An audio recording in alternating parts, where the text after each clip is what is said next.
in Murshidabad district, particularly in Beldanga, during Prime Minister's visit to the state, as protesters blocked the railway tracks and major highways, including the critical route that links Murshidabad to Siliguri and the strategic Chicken's Neck corridor.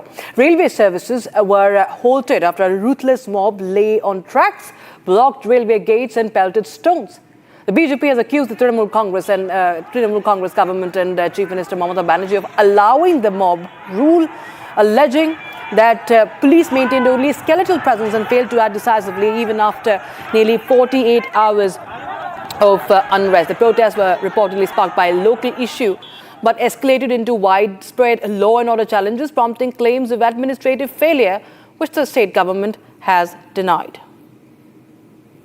In fact, take a look, viewers, we see that how the minor boys, there are minors also, who are bringing in sacks of stones and using it to block the railway track. In front of this is a train that is blocked. We'll just show you that picture of the man. We'll just show you who was killed day before yesterday. And that is being cited as the reason for outrage. But what we've seen that this was absolute breakdown of law and order and anarchy.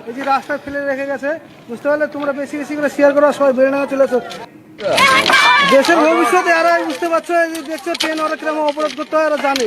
এই ছোট ছোট ছেলেবেলাই বস্তা বস্তা করে পাথর লেগে rail line কিরকম আটকে রেখে দিয়েছে। এই যে ভাইটা পরশুদিনকে মেরে গলায় দড়ি দিয়ে এই যে রাস্তায় ফেলে রেখে গেছে। বুঝতে পারলে তোমরা বেশি বেশি করে শেয়ার করো, সবাই বেলডাঙ্গা চলে এসো রাস্তা অবরোধ করার জন্য। দেশের ভবিষ্যতে এরাই বুঝতে পারছো, দেখছো ট্রেন ওরা কিরকম অবরোধ করতে হয়, এরা জানে। এই ছোট ছোট ছেলেবেলাই বস্তা বস্তা করে পাথর লেগে রেল লাইন কিরকম আটকে রেখে দিয়েছে। এই যে ভাইটা পরশুদিনকে মেরে গলায় দড়ি দিয়ে এই যে রাস্তায় ফেলে রেখে গেছে। বুঝতে পারলে তোমরা বেশি বেশি করে শেয়ার করো, সবাই বেলডাঙ্গা চলে এসো রাস্তা অবরোধ করার জন্য। দেশের ভবিষ্যতে এরাই বুঝতে পারছো, দেখছো ট্রেন ওরা কিরকম অবরোধ করতে হয়, এরা জানে। এই ছোট ছোট ছেলেবেলাই বস্তা বস্তা করে পাথর লেগে রেল লাইন কিরকম আটকে রেখে দিয়েছে। এই যে ভাইটা পরশুদিনকে মেরে গলায় দড়ি দিয়ে এই যে রাস্তায় ফেলে রেখে গেছে। বুঝতে পারলে তোমরা বেশি বেশি করে শেয়ার করো, সবাই বেলডাঙ্গা চলে এসো রাস্তা অবরোধ করার জন্য। দেশের ভবিষ্যতে এরাই বুঝতে পারছো, দেখছো ট্রেন ওরা কিরকম অবরোধ করতে হয়, এরা জানে। এই ছোট ছোট ছেলেবেলাই বস্তা বস্তা করে পাথর লেগে রেল লাইন কিরকম আটকে রেখে দিয়েছে। এই যে ভাইটা পরশুদিনকে মেরে গলায় দড়ি দিয়ে এই যে রাস্তায় ফেলে রেখে গেছে। বুঝতে পারলে তোমরা বেশি বেশি করে শেয়ার করো, সবাই বেলডাঙ্গা চলে এসো রাস্তা অবরোধ করার জন্য। দেশের ভবিষ্যতে এরাই বুঝতে পারছো, দেখছো ট্রেন ওরা কিরকম অবরোধ করতে হয়, এরা জানে। এই ছোট ছোট ছেলেবেলাই বস্তা বস্তা করে পাথর লেগে রেল লাইন কিরকম আটকে রেখে দিয়েছে। এই যে ভাইটা পরশুদিনকে মেরে গলায় দড়ি দিয়ে এই যে রাস্তায় ফেলে রেখে গেছে। বুঝতে পারলে তোমরা বেশি বেশি করে শেয়ার করো, সবাই বেলডাঙ্গা চলে এসো রাস্তা অবরোধ করার জন্য। Now, viewers, let us help you understand why is this such a alarming situation. This is the map of India. We'll just show and zoom in and show the Siliguri corridor. Now, all that was happening right now was happening very, very close to Chicken's Neck. That is the Siliguri corridor. Now, this is in Bengal. This is Siliguri. You can see that on top is Sikkim. This is Siliguri. This is state of West Bengal. And the Chicken's Neck is a 20 to 22 kilometer narrow strip that in fact connects northeast with India, the rest of India, from Bengal onwards. It's very crucial for movement. This is Beldanga. So this is Kolkata, this is Beldanga, where this was the epicenter of the violence. Beldanga, the riot-like situation that is happening in Beldanga, we just showed you the visuals of. And this is Siliguri. This is the Chicken's Neck. You can see the distance is not very far from there, and the highway has been blocked. We are not just saying that it's a premonition. The highway leading up to the Chicken's Neck, the corridor, the narrowest strip that connects India, mainland India to northeast, has been blocked, which of course is very important for movement, for security movement, for logistical movement, and to secure this area.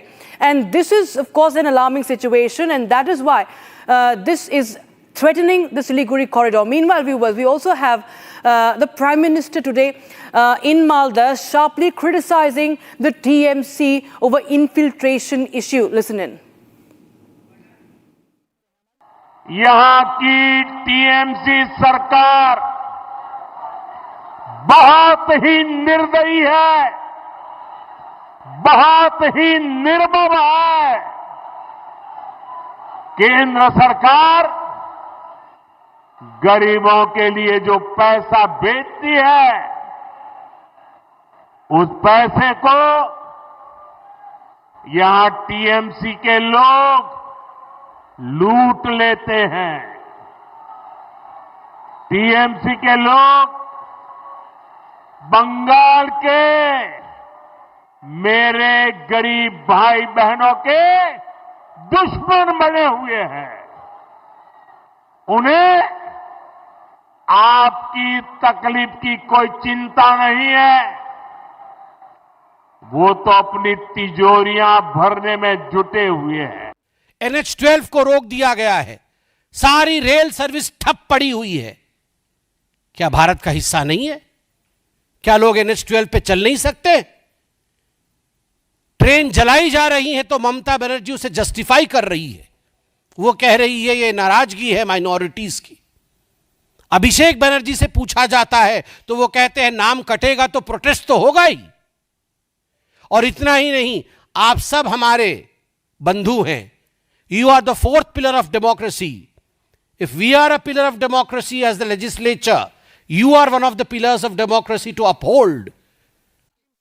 NH-12 को रोक दिया गया है, सारी rail service ठप पड़ी हुई है। क्या भारत का हिस्सा नहीं है? क्या लोग NH-12 पे चल नहीं सकते? ट्रेन जलाई जा रही है तो ममता बनर्जी उसे जस्टिफाई कर रही है। वो कह रही है ये नाराजगी है माइनॉरिटीज की। अभिषेक बनर्जी से पूछा जाता है तो वो कहते हैं नाम कटेगा तो प्रोटेस्ट तो होगा ही। और इतना ही नहीं, आप सब हमारे बंधु हैं। You are the fourth pillar of democracy. If we are a pillar of democracy as the legislature, you are one of the pillars of democracy to uphold. Shifting focus to stories from across the globe now. Troops from various European countries, including France, Germany, Norway and Sweden, are arriving in Greenland with the aim to enhance the island's security.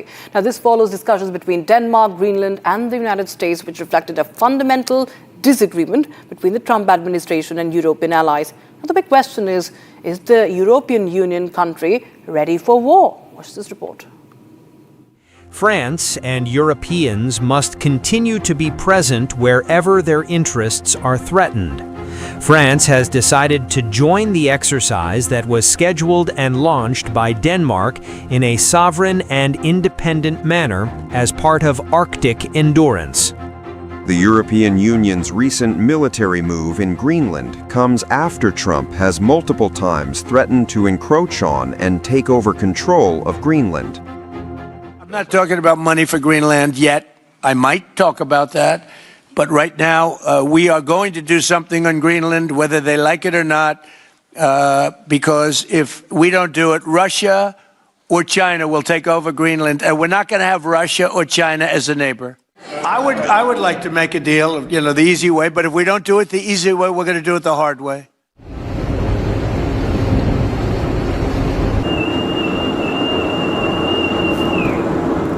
In total, the EU has deployed around 35 military personnel. Germany contributed 13 personnel, while France sent 15 soldiers.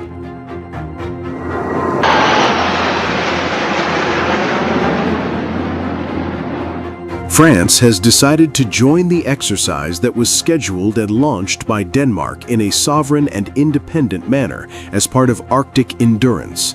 An initial team of French military personnel is already on site and will be reinforced in the coming days with land, air, and sea resources.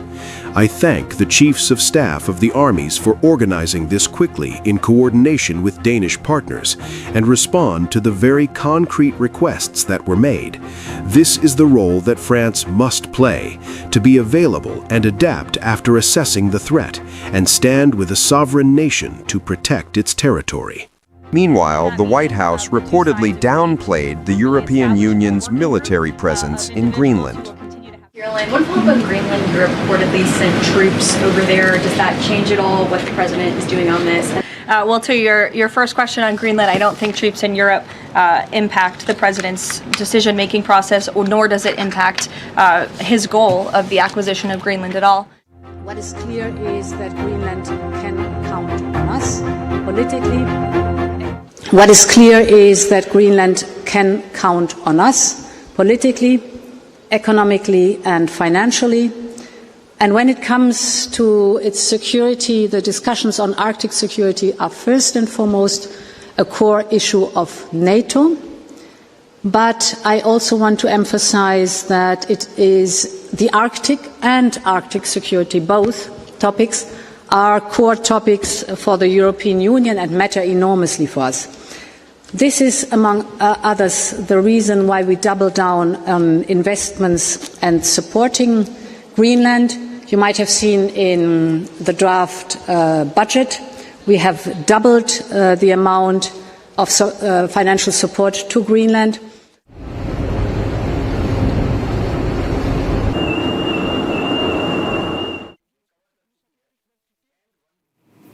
And after Cyclone Ditwa shattered road connectivity in Sri Lanka, the Indian Army has stepped in once again, building not just bridges of steel, but bridges of hope. A third Bailey Bridge is now operational, reconnecting Kandy and Nuwara area after weeks of isolation. And this is India's humanitarian diplomacy in the region that is in action.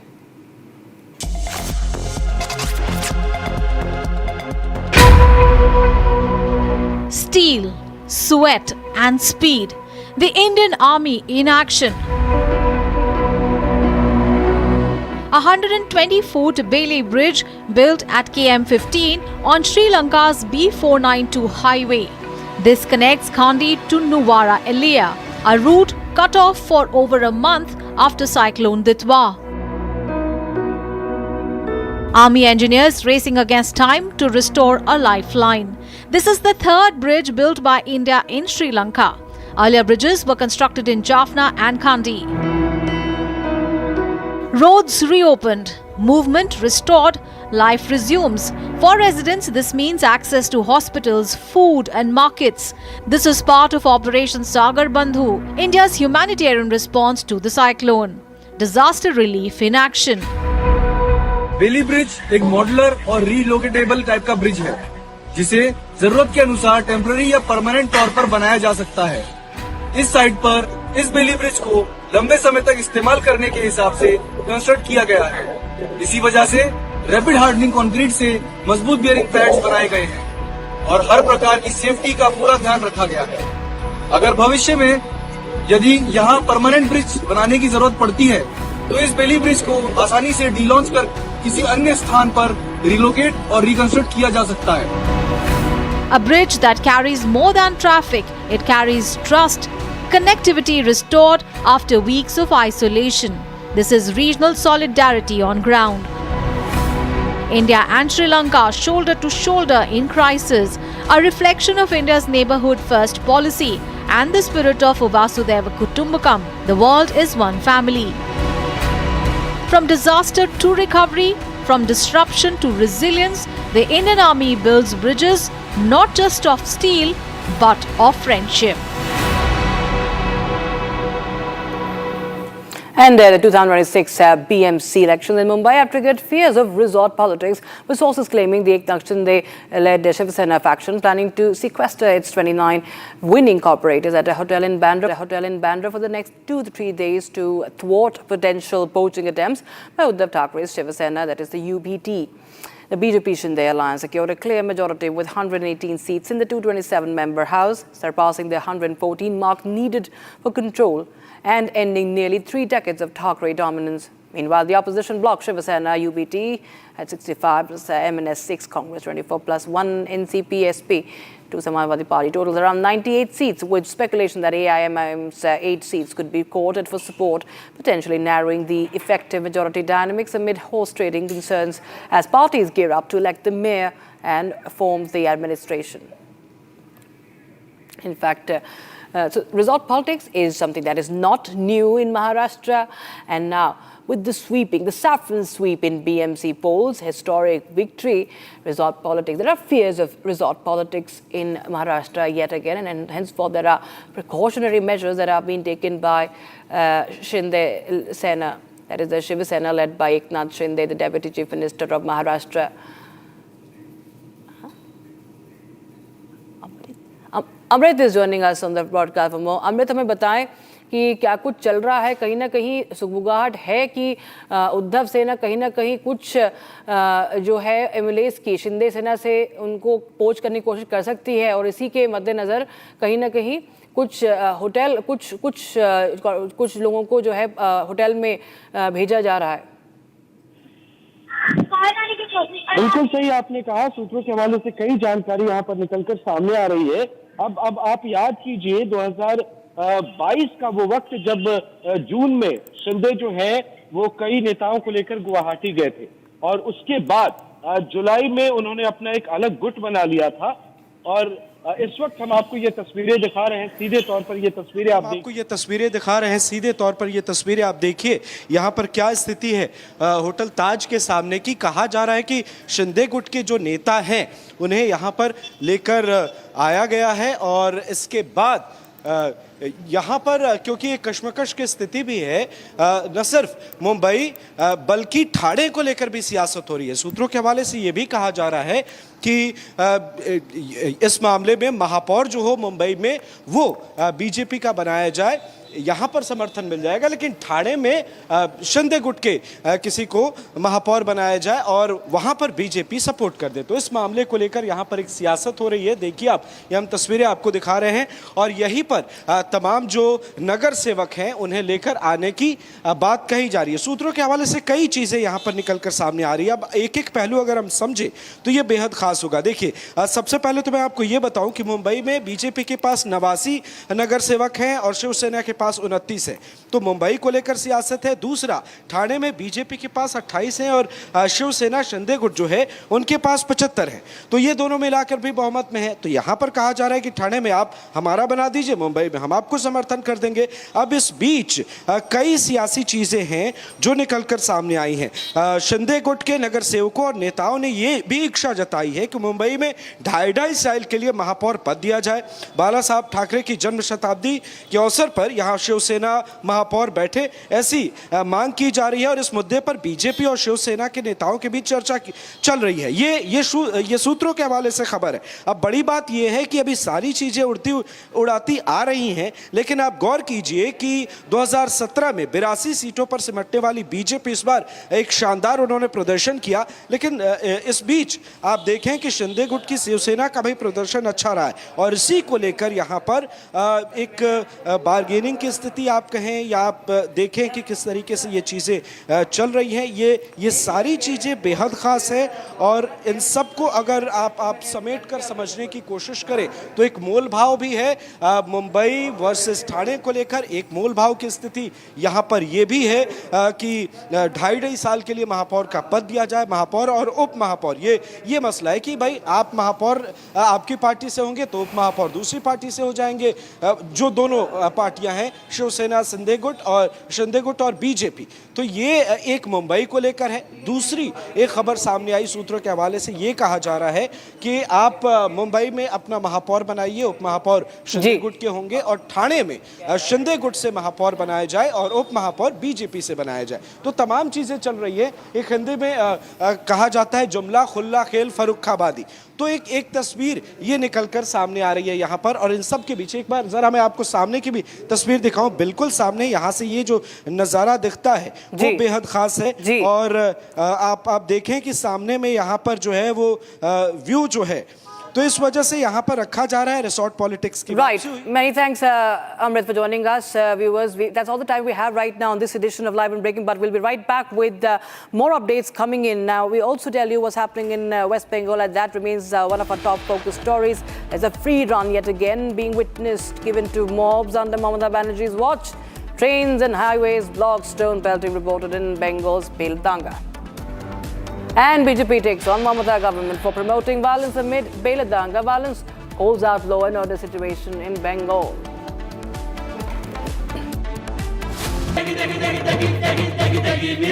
MDH की देगी मिर्च, देगी मिर्च का तड़का, अंग अंग फड़का। MDH की देगी मिर्च। केसरिया से मन जोगी हुआ रे, दिल झूमे देखो मतवारा हुआ रे। केसरिया से मन जोगी हुआ। हर पल मनाओ केसरी त्योहार। विमल, बोलो जुबान केसरी। आर प्योर सूजी पास्ता उबालो मिलाओ और खाओ 8 मिनट में तैयार। क्या टेस्ट है सबका राजा आर प्योर मसाला। इसको घर पे लगाओगे तो शादी का तो पता नहीं, पर घर पक्का नहीं टूटेगा। रुंगटा नहीं तो घर स्ट्रॉन्ग नहीं। रुंगटा स्टील TMT बार एकदम सॉलिड। पहाड़ों में हाइकिंग शिप भी बन सकती है। MDH की हल्दी मिर्ची धनिया करे कमाल। ये रंग दे, ये खुशबू दे, ये तीखा, ये कम पड़े। क्या निराला MDH मसाला। आर प्योर सूजी पास्ता उबालो मिलाओ और खाओ 8 मिनट में तैयार। क्या टेस्ट है सबका राजा R pure masala.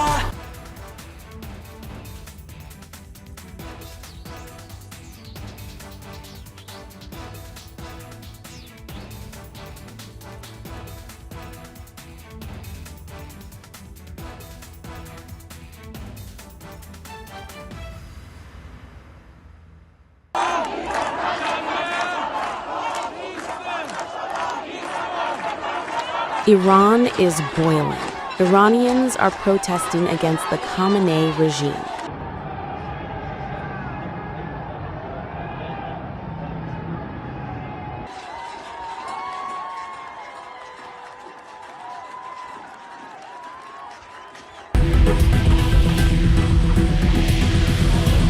U.S. President Donald Trump has urged Iranians to keep protesting and take over institutions, and has assured them that help is on the way. Well, no, they're starting to, it looks like, and there seem to be some people killed that aren't supposed to be killed. These are violent, if you call them leaders, I don't know if they're leaders or just they rule through violence. But we're looking at it very seriously. The military is looking at it, and we're looking at some very strong options. We'll make a determination. Well, if they do that, we'll consider things targets that they wouldn't believe. If they do that, we will hit them at levels that they've never been hit before. They won't even believe it. I have options that are so strong. So, I mean, if they did that, it'll be met with a very, very powerful force. So Iran's in big trouble. It looks to me that the people are taking over certain cities that nobody thought were really possible just a few weeks ago. We're watching the situation very carefully. I've made the statement very strongly that if they start killing people like they have in the past, we will get involved. We'll be hitting them very hard where it hurts. And that doesn't mean boots on the ground, but it means hitting them very, very hard where it hurts. So we don't want that to happen. There have been cases like this where President Obama totally backed down. But this is something pretty incredible that's happening in Iran. It's an amazing thing to watch. They've done a bad job. They've treated their people very badly, and now they're being paid back. So let's see what happens. We're watching it. U.S. has proven its military capacity in Operation Midnight Hammer, where the United States military bombed Iran's nuclear facilities. U.S. B-2 stealth bombers, which flew a secretive and historic long-range mission, dropped 14 massive ordnance penetrators, also known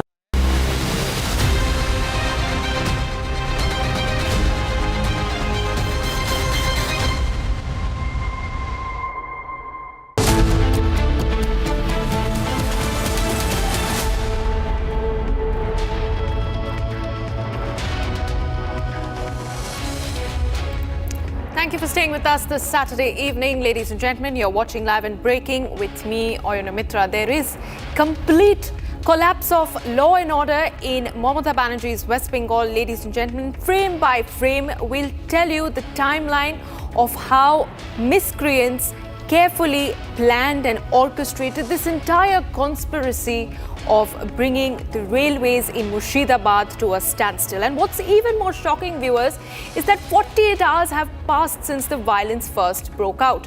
But the Bengal police were not there. They did not take any swift action. And what we see right now is a complete breakdown for any sort of democracy, whatever of it is left in Bengal. We'll get you that and a lot more, but first, the headlines at 4:30.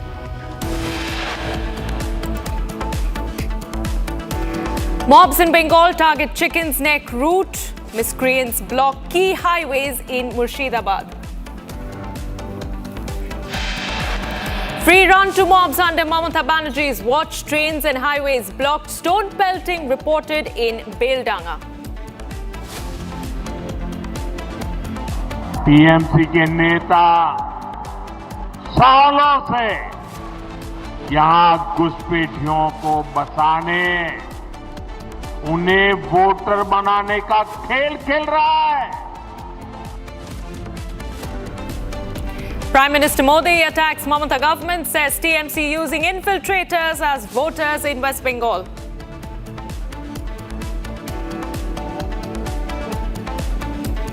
Political violence in Bengal over SIR BDO office vandalized, form stone and burnt.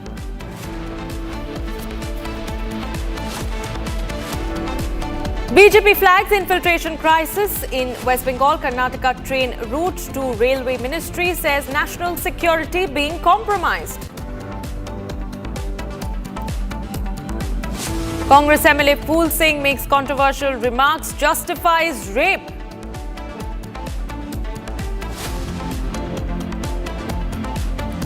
No word from party top brass on MLA's shameful remark. Rahul Gandhi seen with Phul Singh in Madhya Pradesh.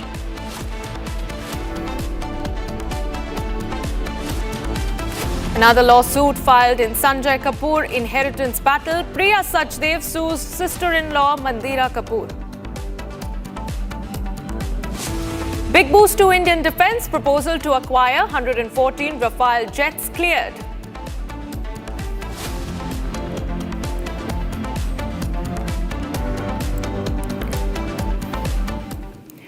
Viewers, Republic TV has questioned Congress MLA Phul Singh over his controversial remarks justifying rape. Earlier today, he made this remark linking the crime of rape with caste and religious interpretations, referring to scheduled castes, scheduled tribes and other backward classes, that is OBC communities. This MLA suggested that women from these sections are disproportionately targeted due to what he described as a distorted belief system rooted in ancient texts. This comment has now sparked outrage. The comment which has particularly sparked outrage was when he said that the theory of rape is that if a man, regardless of his mental state, is walking down the road and sees a beautiful girl, it can distract his mind and make him rape a woman. When confronted by Republic TV's Satya Vijay, watch how he brazenly stands by his statement. Congress विधायक फूल सिंह बरैया मेरे साथ हैं, उनसे बातचीत में करूंगा। Sir, आपका statement हमने सुना जिसमें आप कह रहे हैं कि खूबसूरत लड़की देखकर मन विचलित होता है, रेप हो सकता है। इस पे झूठ झूठ झूठ ये आपने नहीं बोला? नहीं, आपका स्टेटमेंट है, वीडियो है। मैंने बोला तो कर सेंस क्या है? क्या सेंस है उसका? 2 वर्ष की बच्ची के साथ जो रेप होता है, क्या कारण है? कहीं ऐसा हो सकता है, कहीं ऐसा हो सकता है। कैसा? कि कहीं कोई आदमी अकेले में कोई लड़की खूबसूरत उसे मिल जाए और लड़की उस सिरफिरा हो तो उसको वो छेड़ सकता है। धर्म से जोड़ने आपने कहा कि शेड्यूल कास्ट की लड़कियों से रेप से तीरथ मिलता है, तीरथ मिलता है। सर, आपने कहा आपका वीडियो कि तीरथ जाने का मौका मिलता है। हरिमोहन झा साहब ने अपनी किताब में लिखा है, अपनी किताब में लिखा है, इसको मैं मोहन झा वाले बयान पे आप कायम माफी नहीं मांगी? आपको आपने जो किताब की बात रेप क्या धर्म आपने हरिमोहन झा फिलॉसफी के एचओडी हैं। अच्छा, आप ये 2 बच्चियों के बाप हैं, आप पिता हैं, आप माफी मांगेंगे इस बयान पर? अरे आप बार कर रहे हैं। जब मैंने कोई महिलाओं का एक बड़ा ये वोट बैंक की वजह से आपने बयान दिया? नहीं, वोट बैंक का बयान नहीं, महिलाओं की इज्जत के लिए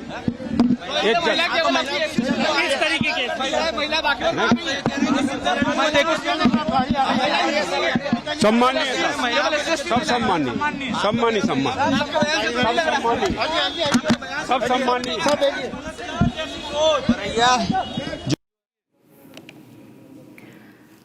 Viewers, now you hear him brazenly stand by his statement. In fact, when questioned by Republic's Satyavijay, he's trying to find some sense into the statement that he made earlier this morning. There's no remorse on his face, and clearly he does not seemingly wish to apologize. Now take a look at this very picture, which is now on your screens. This rape backer MLA was earlier today seen with Rahul Gandhi in Bhopal. Rahul, or any of the top Congress leaders for that matter, are yet to issue a statement on this controversy. Though the question really is, does Rahul Gandhi endorse this? Is his silence an indication that elected politicians like Phul Singh can get away by making shameful remarks like that? And not just that, stand tall and justify later as to why he made that statement. Let me go across to my colleague Satyavijay, who joins us live from Bhopal. Satyavijay, इनके चेहरे पे कोई भी ऐसे sorry feel करने वाली बात थी नहीं. इन्होंने जस्टिफाई की है अपनी स्टेटमेंट, और राहुल गांधी से ये मिले भी थे. क्या आप कुछ सवाल राहुल गांधी पे भी आप के सामने भी आप रख पाए थे जब आपने इनको कन्फ्रंट किया कि क्यों कांग्रेस की तरफ से अभी तक कोई बयान नहीं आया है इस कमेंट के ऊपर?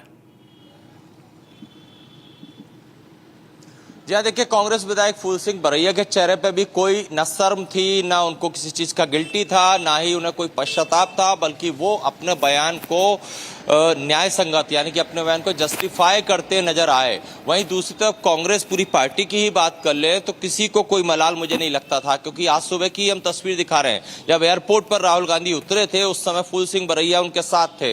राहुल गांधी को ही सोच लेना था कि वो इंदौर आ रहे हैं. उनकी कांग्रेस पार्टी के विधायक जो हैं वो इस तरह से महिलाओं को लेकर इतना विवादास्पद, इतना शर्मनाक बयान देते हैं, इसके बाद भी उनके साथ फोटो सेशन करा रहे हैं. किसी ने कोई सवाल नहीं किया, जबकि बीजेपी काफी हमलावर है. बीजेपी कह रही है, मोहन यादव खुद मुख्यमंत्री कह रहे हैं कि राहुल गांधी से फूल सिंह बरैया मिले तो उनका निष्कासन क्यों नहीं हुआ, पार्टी से उन्हें क्यों नहीं निकाला, क्योंकि ये देश की आधी आबादी का अपमान है. क्यों महिलाओं को लेकर जिस तरह से उन्होंने कहा कि खूबसूरत दिखती है तो मन विचलित हो सकता है, रेप हो सकता है, तीर्थ स्थान जो तीर्थ का पुण्य है उससे कंपेयर कर दिया. इस तरह का घिनौना बयान मैं से कहूंगा जो फूल सिंह बरैया ने दिया. और इसके बाद भी कांग्रेस पार्टी के सबसे बड़े नेता राहुल गांधी उनके साथ वो फोटो खिंचा रहे हैं, उनसे सवाल जवाब तो नहीं किया गया. हमने फूल सिंह बरैया से पूछा कि आप अपने बयान पर कायम हैं, माफी मांगेंगे, आपको कोई पश्चाताप है, पछतावा है? उस पर उन्होंने कुछ भी नहीं बोला. उन्होंने बल्कि एक राइटर का हवाला देते हुए अपनी बात को जस्टिफाई करते दिखे. हमने उनसे पूछा कांग्रेस पार्टी का क्या स्टैंड है, बोले नहीं, इसमें कांग्रेस पार्टी नहीं, ये मेरी बात है और मैं अपनी बात इस तरह से रख रहा हूं. मतलब कोई मलाल उन्हें नहीं था. और लेकिन महिलाओं में गुस्सा है, लोगों में गुस्सा है. बीजेपी तो जाहिर सी बात है कांग्रेस के चाल चरित्र चेहरे पर सवाल खड़े करती है, तो बीजेपी सवाल खड़े कर भी रही है कि ये बयान नहीं बल्कि एक विकृत मानसिकता है और इस पर कांग्रेस को एक्शन लेना चाहिए. लेकिन एक्शन होता अभी तक दिखा नहीं है. मतलब ये माना जाए कि कांग्रेस पार्टी फूल सिंह बरैया के साथ है, शायद इसीलिए अभी तक उनकी तरफ से, कांग्रेस पार्टी की तरफ से ना कोई नोटिस, ना कोई सवाल जवाब किया गया.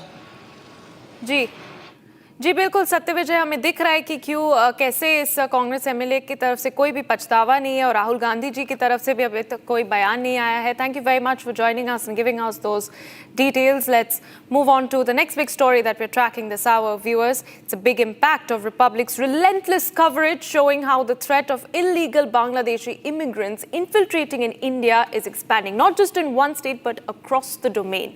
The BJP has written a letter to the Railway Ministry, specifically to the Union Railway Minister Ashwini Vaishnav, flagging an infiltration threat through unchecked movement of illegal immigrants on routes between West Bengal and Karnataka, warning of potential national security risks.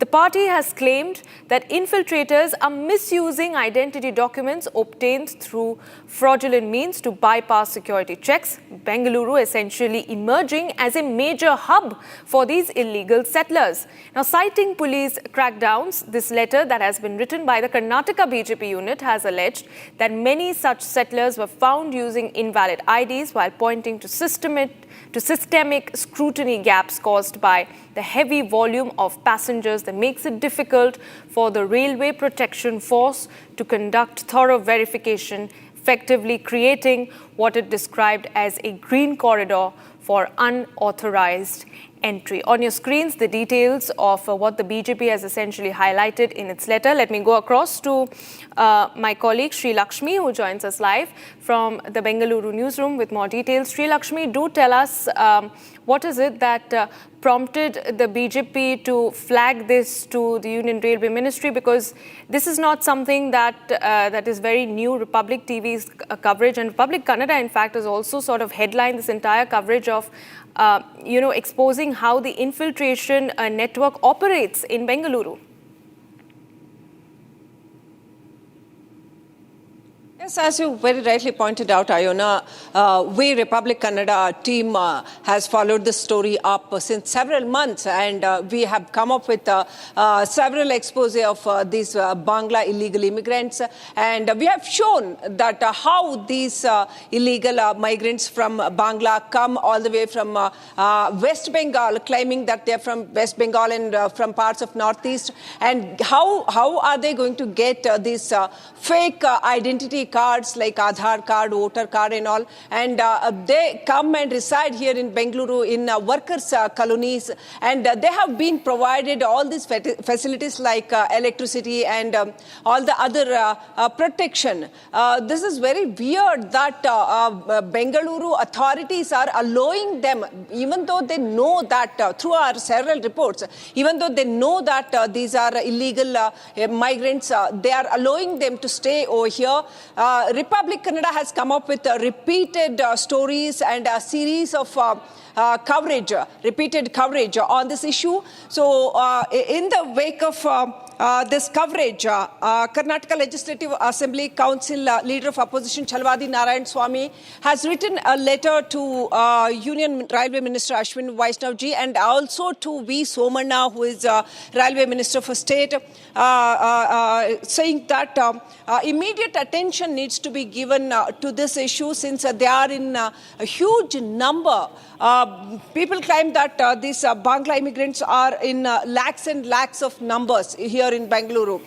And this letter, parts of this letter says currently 15 to 17 weekly and daily train services are there from West Bengal to Bengaluru, which has been, heavily exploited and misused for these immigrants, especially across the international border from Bangla. They're using this, and key issues for consideration now is misuse of identity documents, and they have made Bengaluru as their destination, safe destination, and illegal settlers. There are colonies have been formed for these illegal settlers, and they are reportedly residing in the guise of being migrants from West Bengal and Northeast migrants. They are also getting involved in several works over here. So immediate attention needs to be given for this issue in the wake of a national security angle. Back to you. Right, Sri Lakshmi, thank you very much for joining us and giving us this very crucial details, story that Republic TV has tracked very closely for you viewers. For the moment, let's shift focus to everything else that is making news across the country at this hour.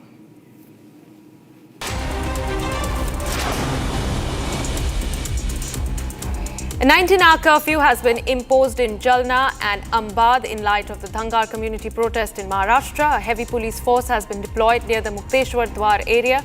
Forces remain on high alert.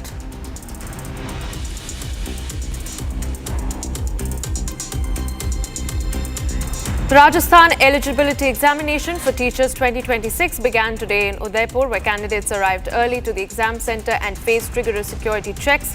This year, the candidates will be given an additional 10 minutes to cross-check their answers marked in the booklet.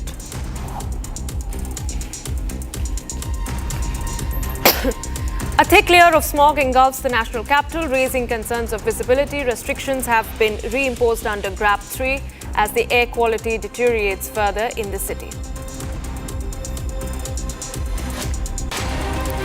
A bull ran amok, which created panic in the crowd gathered to welcome Tamil Nadu Chief Minister M.K. Stalin at the Jallikattu event in Alanganallur.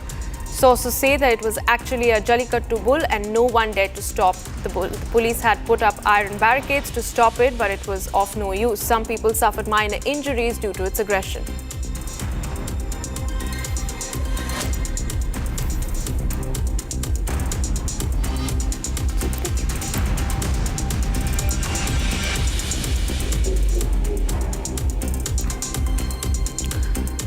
Okay, viewers, in a striking and candid public statement following her high-profile Washington visit, Venezuela's opposition leader Maria Machado and Nobel Peace Prize laureate has openly expressed her long-held ambition to become president. She has declared that she believes that she will be elected when the right time comes as president of the Venezuela and the first woman president of the country. This bold confession came amid the chaotic post-Maduro transition, where US-backed interim leadership under Delcy Rodriguez has sidelined her despite the opposition's claims to the 2024 electoral mandate.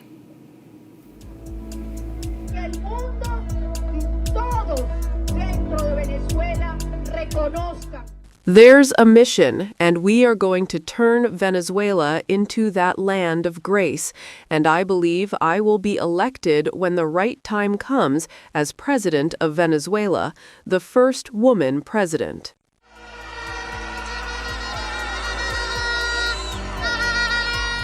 In a bold public statement about seizing Venezuela's presidency, Nobel Peace Prize winner Maria Corina Machado has suggested an overthrow of the current government in Venezuela.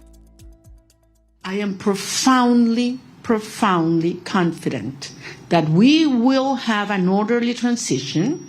This is a complex phase we are right now. Some of the dirty work is being done by them.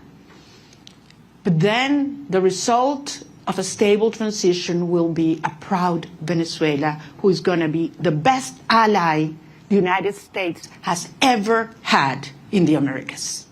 And that's why I'm here, and that's why what I convey to the President of the United States, but also with a huge task in front of us to prepare with all our teams around the world and in Venezuela to take over government when the right time arrives. While openly expressing her ambition for regime change and her desire to become president, she spared no effort in harshly criticizing or villainizing the current acting president, Delcy Rodriguez. And I want to insist on this. Delcy Rodriguez, yes, she's a communist. She is the main ally and representation of the Russian regime, the Chinese and the Iranians. But that's not the Venezuelan people, and that's not the armed forces as well. At a press conference, Machado was seen making a strong effort to convince Venezuelans that choosing her instead of Rodriguez would be the righteous decision. This has nothing to do with a tension or decision between Delcy Rodriguez and myself. This is about the cartel and justice. This is about a criminal structure that is the regime and the mandate of the Venezuelan people. That's what's at stake at this moment. I'm just one member of a huge movement of millions of Venezuelans that have decided and are committed to be free. In her determined struggle to solidify her claim to Venezuela's presidency, Maria Corina Machado went to great lengths, even presenting her Nobel Peace Prize medal to Donald Trump as a gesture to court his favor. I presented the President of the United States the medal of the Nobel Peace Prize. The people of Bolivar are giving back to the heir of Washington a medal, in this case a medal of the Nobel Peace Prize, as a recognition for his unique commitment with our freedom. While Machado's Nobel Peace Prize bait worked like a charm on Trump. Well, she offered it to me. I thought it was very nice. She said, you know, you've ended 8 wars, and nobody deserves this prize more than in history than you do. And I thought it was a very nice gesture. And by the way, I think she's a very fine woman, and we'll be talking again.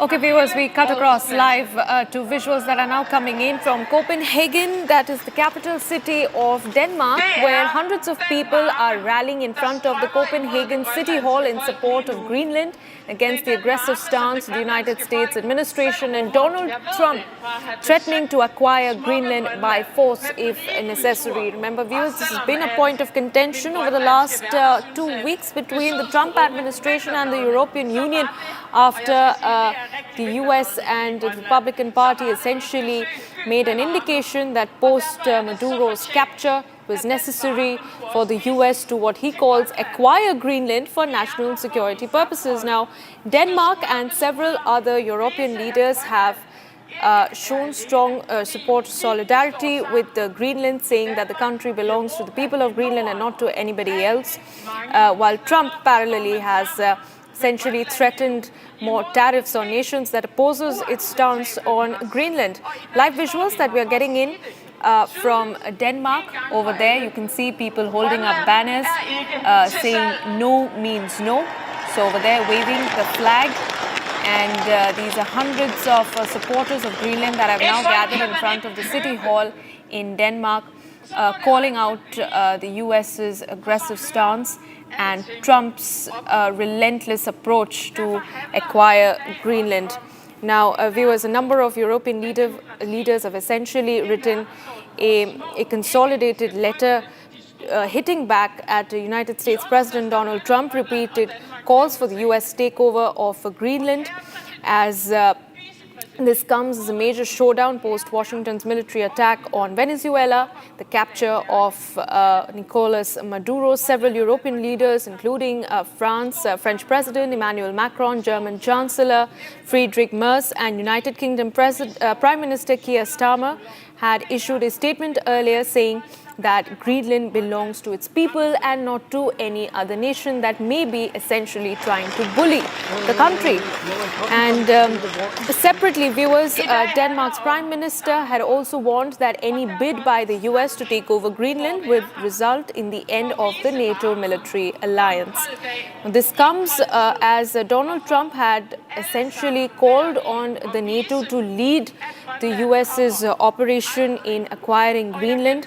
Trump has repeatedly said that any country that comes forward to oppose its stance on Greenland would be imposed with more tariffs. None of the European Union countries not essentially buying what Trump has to say, viewers, but he maintains that Greenland should come under the jurisdiction of the US, and his latest threat came just days after the Venezuela capture. And viewers, we'll slip into a short break on that note, but we'll stay and cover the live visuals that are coming in from Denmark in just a short while.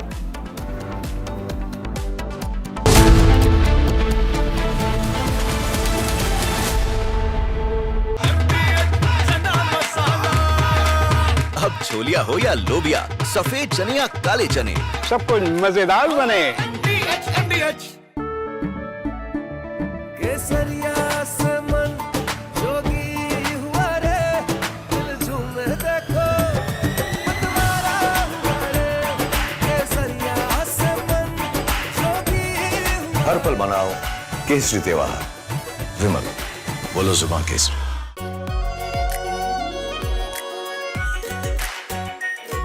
Pure shahi paneer masala, delicious, healthy every day.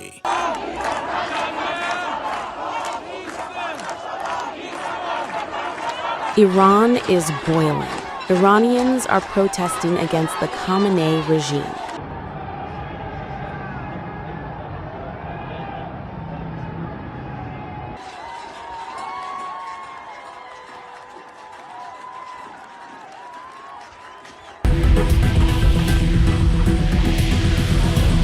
U.S. President Donald Trump has urged Iranians to keep protesting and take over institutions, and has assured them that help is on the way. Well, no, they're starting to, it looks like, and there seem to be some people killed that aren't supposed to be killed. These are violent, if you call them leaders, I don't know if they're leaders or just they rule through violence. But we're looking at it very seriously. The military is looking at it, and we're looking at some very strong options. We'll make a determination. Well, if they do that, we'll consider things targets that they wouldn't believe. If they do that, we will hit them at levels that they've never been hit before. They won't even believe it. I have options that are so strong So, I mean, if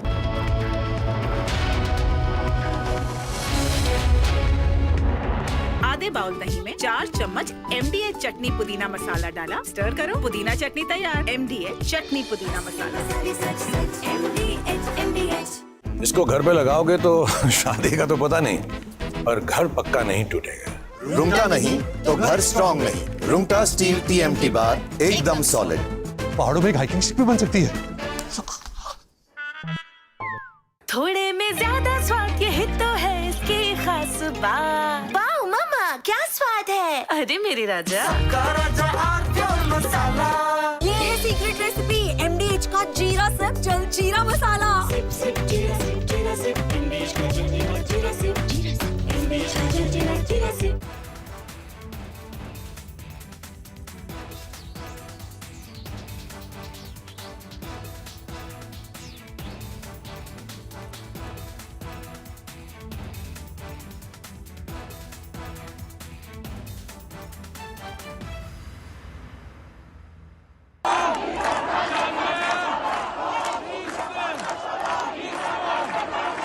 Iran is boiling.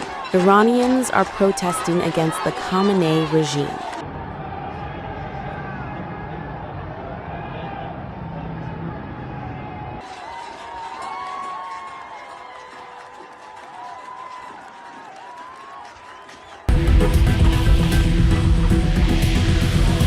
U.S. President Donald Trump has urged Iranians to keep protesting and take over institutions, and has assured them that help is on the way. Well, no, they're starting to, it looks like, and there seem to be some people killed that aren't supposed to be killed. These are violent, if you call them leaders, I don't know if they're leaders or just they rule through violence.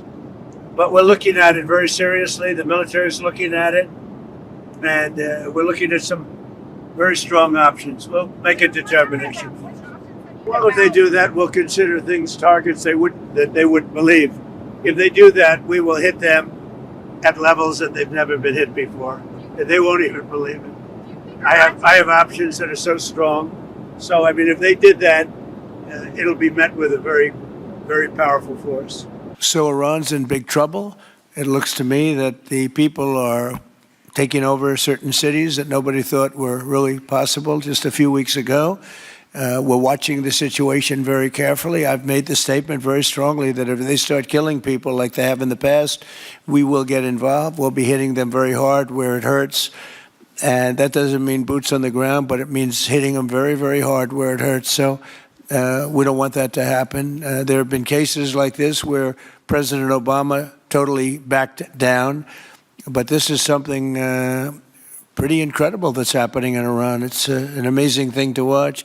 They've done a bad job. They've treated their people very badly, and now they're being paid back. So let's see what happens. We're watching it. U.S. has proven its military capacity in Operation Midnight Hammer, where the United States military bombed Iran's nuclear facilities. U.S. B-2 stealth bombers, which flew a secretive and historic long-range. From Asia's largest news headquarters, setting the agenda for Bharat.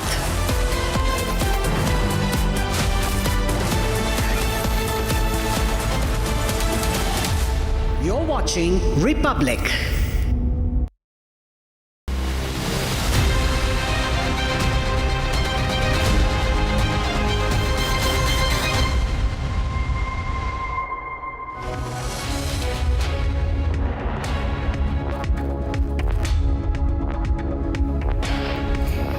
Thank you for being with us this Saturday evening, ladies and gentlemen. You're watching Live and Breaking at 5 p.m. with me, Oyana Mitra.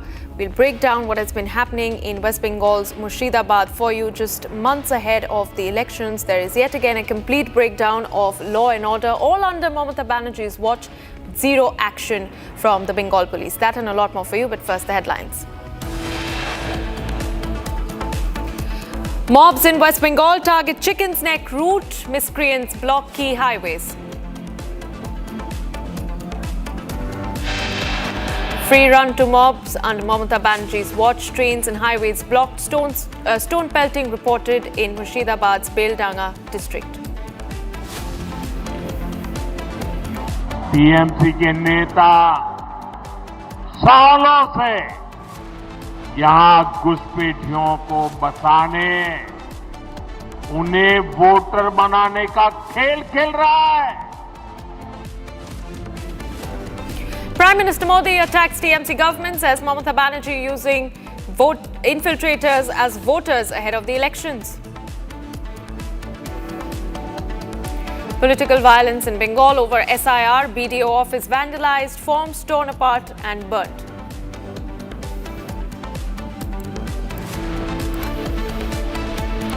BJP flags infiltration crisis on Bengal-Karnataka train route to Railway Ministry, says national security being compromised.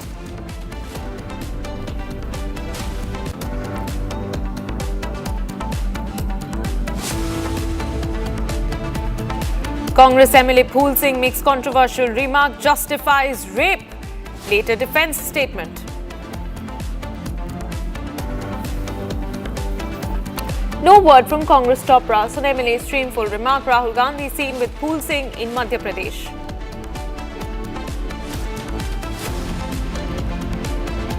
Another lawsuit filed in Sunjay Kapur's inheritance battle. Priya Sachdeva sues sister-in-law Mandira Kapoor.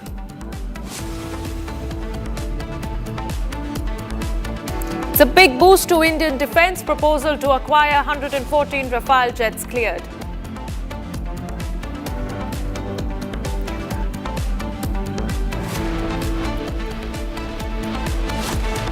All right, viewers, violence and large-scale disruption were reported in parts of West Bengal's Murshidabad district, particularly in Beldanga during the Prime Minister's visit to the state earlier today. He was campaigning in Malda. Now, in Murshidabad, protesters blocked railway tracks and major highways, including the critical route that links Murshidabad to Siliguri and the strategic Chicken's Neck corridor. Rail services were halted after a ruthless mob lay down on the tracks, blocked railway gates and pelted stones. The BJP has accused the Trinamool Congress government and Chief Minister Mamata Banerjee of allowing mob rule, claiming that police maintained only a skeletal presence and failed to act decisively even after nearly 48 hours of unrest. On your screens now, viewers, the two-window visuals showing how the railway tracks were blocked, National Highway 12 and National Highway 34 blocked by these miscreants. Just about 48 hours ago, the first instance of violence was reported. But when asked in a press conference yesterday, Chief Minister Mamata Banerjee washed her hands off, completely shunned responsibility from the matter, saying there is not much that can be done in this situation. Now, these protests were reportedly sparked by a local issue but escalated into a widespread law and order challenge, prompting claims of administrative failure, which the state government has blatantly denied. All right, before we move on to show you more, viewers, and her administration are doing this type of job. They are completely patronize the criminal, the goons, and supporting the anti-national forces. For that reason, this type of hooliganism, incident, a lawlessness are happening in everyday hours.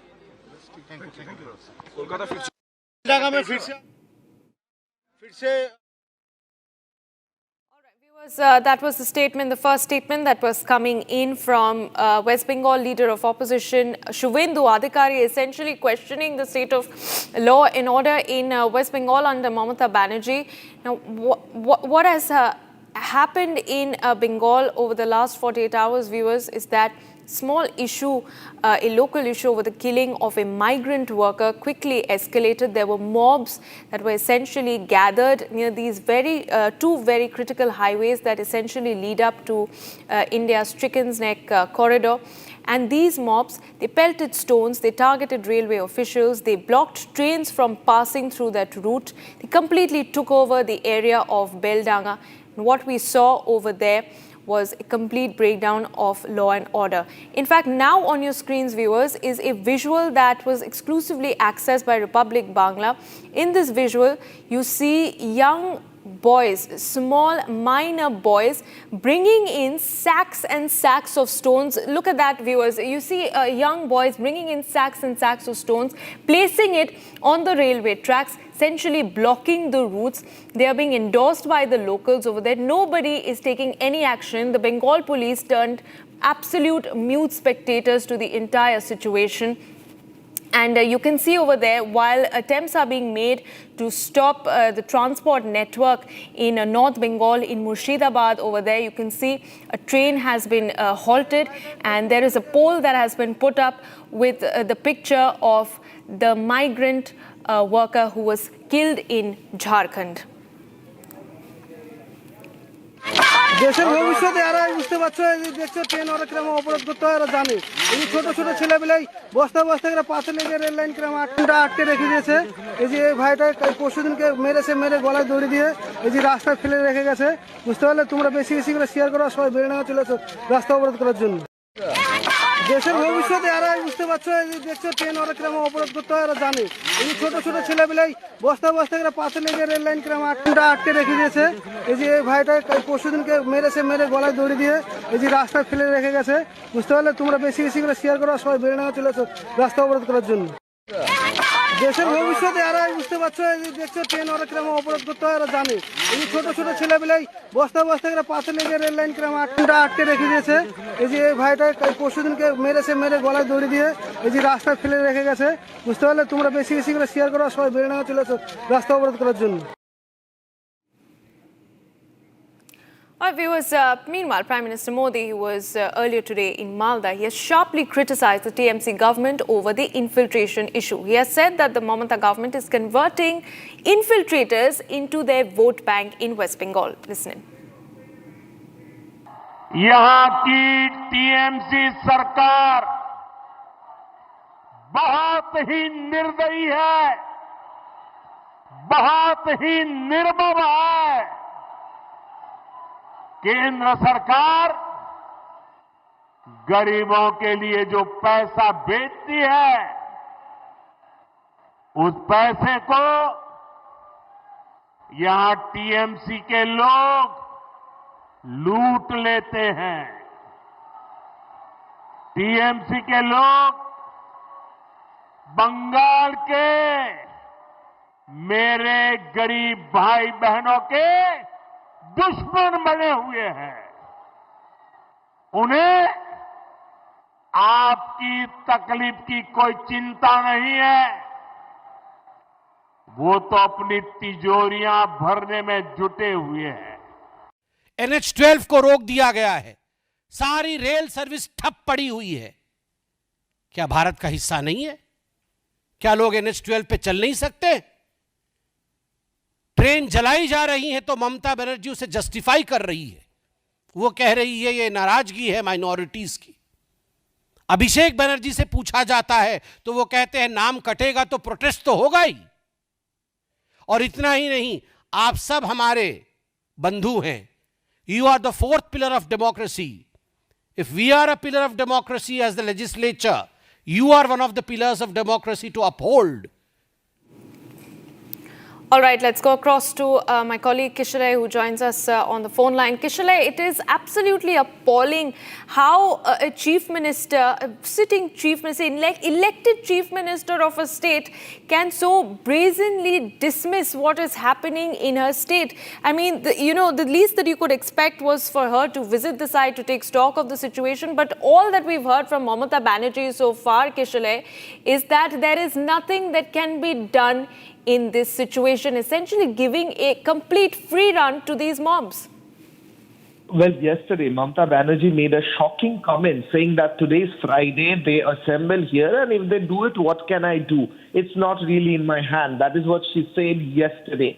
Today, the Prime Minister Narendra Modi came to Bengal and he has expressed his anguish over the situation, as you rightly pointed out. And we have seen how the situation in Bengal is dire, out of hand, completely chaotic, and how law and order situation is collapsing in Murshidabad and adjoining adjoining areas. Now, I'll give you some updates. About 30 people have been arrested by the police in this case, but the local people are saying, people of Bengal are saying that the way in which parts of Murshidabad was completely cut off from the rest of the country, how national highway was blocked, how the railway was blocked.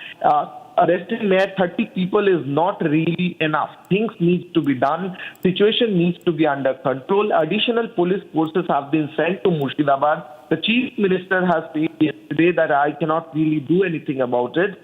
She is also the police minister. People of Bengal are asking the chief minister as well as the police minister, Mamata Banerjee, why she is not accepting her failure in controlling the situation. And not only that, not only accepting her failure, but saying in an open press conference that today is Friday, I cannot do anything about it. They assembled today is something that has shocked the people of the Bengal to the core. On the other hand, situation is not really under control as of yet. Till now, parts of National Highway 12 is blocked. Railway is affected. Parts of Murshidabad, Beldanga is burning till now. Beldanga, especially the most affected area, is till now.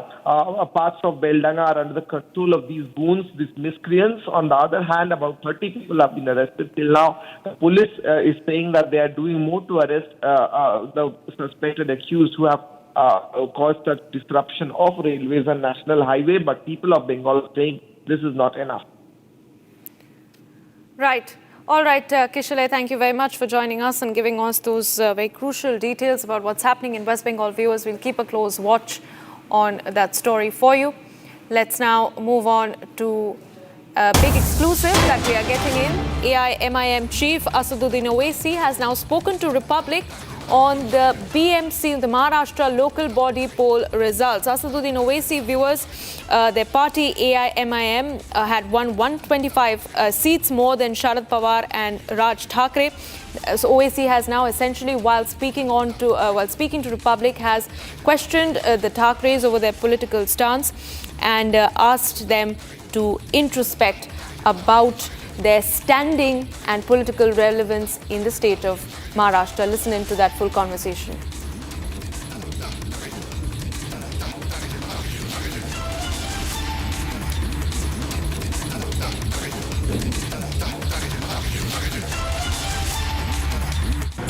Well, I must thank the Almighty Allah Subhanahu wa Taala for granting us this huge success.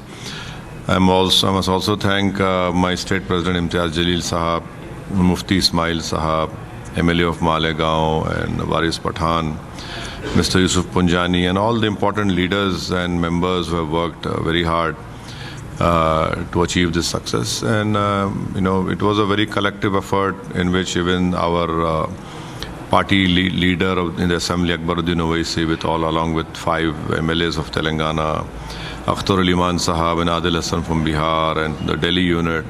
So everyone was there campaigning with our MLCs of Rahmat and Riazul Afandi. So all in all, all of us worked hard, and I'm thankful to the people also for having voted for us. I'm extremely grateful to them for reposing confidence in us, and I hope that inshallah our elected municipal corporators will live up to the expectations of the people, and will work very hard to bring development in their respective wards. So your party has performed better than MNS, Sharad Pawar's party, and even MNS. So how do you look at it, and how are you looking at their party not being able to perform well in the BMC as well? I cannot speak for other parties, but I'm thankful to the people of Mumbai, especially the people of Cheetah Camp and the assembly constituency of Shivaji Mankun Govandi, wherein out of 8 wards under the leadership of Atiq, and with special focus attention by our MLA Ahmed Balala, we had won 6 wards, which included a Dalit municipal corporator as well. So we should have won some more, but we'll ensure that this continues, and we'll improve our party's prospects in other areas as well. So for the BJP Shiv Sena together who won this BMC, how do you look at this? Because the Thakres had a very strong hold in the BMC for very long years, and how do you see the win of BMC and Sena, and did the Thakres lose their charm, or how do you look at this? People have given their verdict. We should respect the people's verdict. And I am of the opinion it is wrong to write off anyone. It is the people who decide who should stay relevant, who should not stay relevant. So that is all I can say about it. Alright viewers, after Cyclone Ditwa shattered road connectivity in Sri Lanka, the Indian Army has stepped in once again, building not just bridges of steel but bridges of hope. A third Bailey Bridge is now operational, reconnecting Kandy and Nuwara area after weeks of isolation. This is part of India's humanitarian diplomacy in action.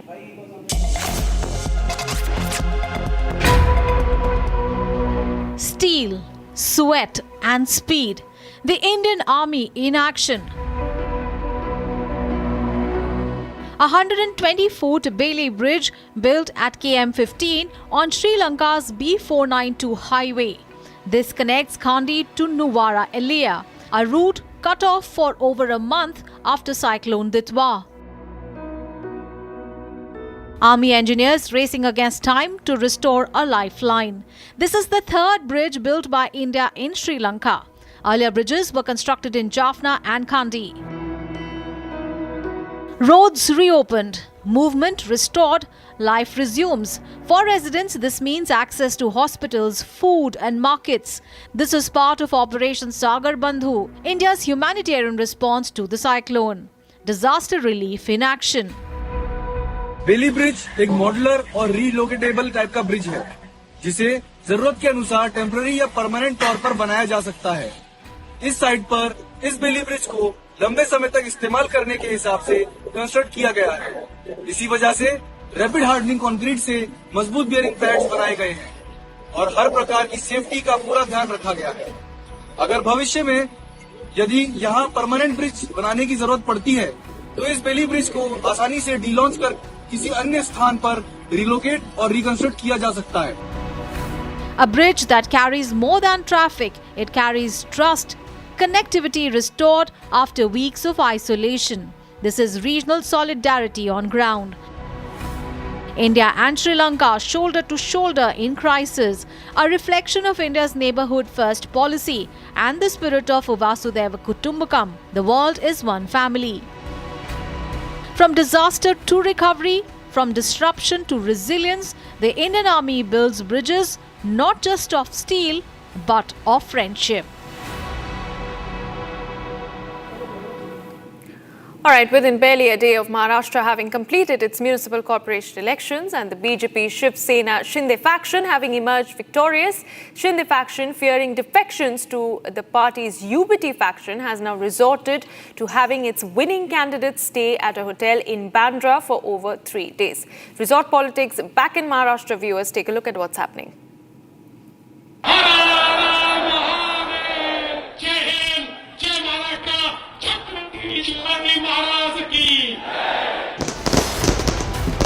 In the aftermath of the BJP's landmark victory in Maharashtra's municipal corporation elections, ally Shinde Sena, taking the combined number of Mahayuti past the majority mark, is set to house all its winning candidates at a hotel in Mumbai. This move warranted by the fear of poaching. This is as the Shinde camp is worried about a possible attempt by the Uddhav Thackeray-led Shiv Sena to lure away corporations.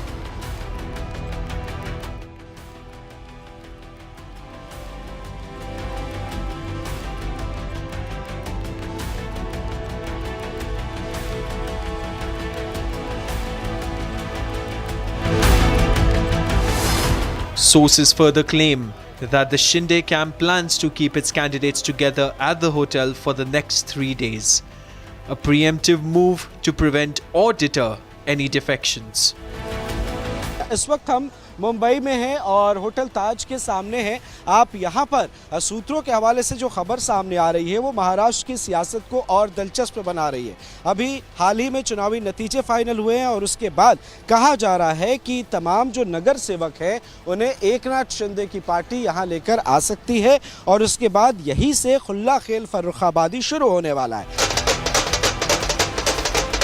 All of this as the BJP Shiv Sena have consolidated a victory in Maharashtra, ending the 25-year-old reign of Uddhav Sena over the state. Okay, now we move on to everything else that is making news across the country at this hour. This is Bharat in 1 minute for you.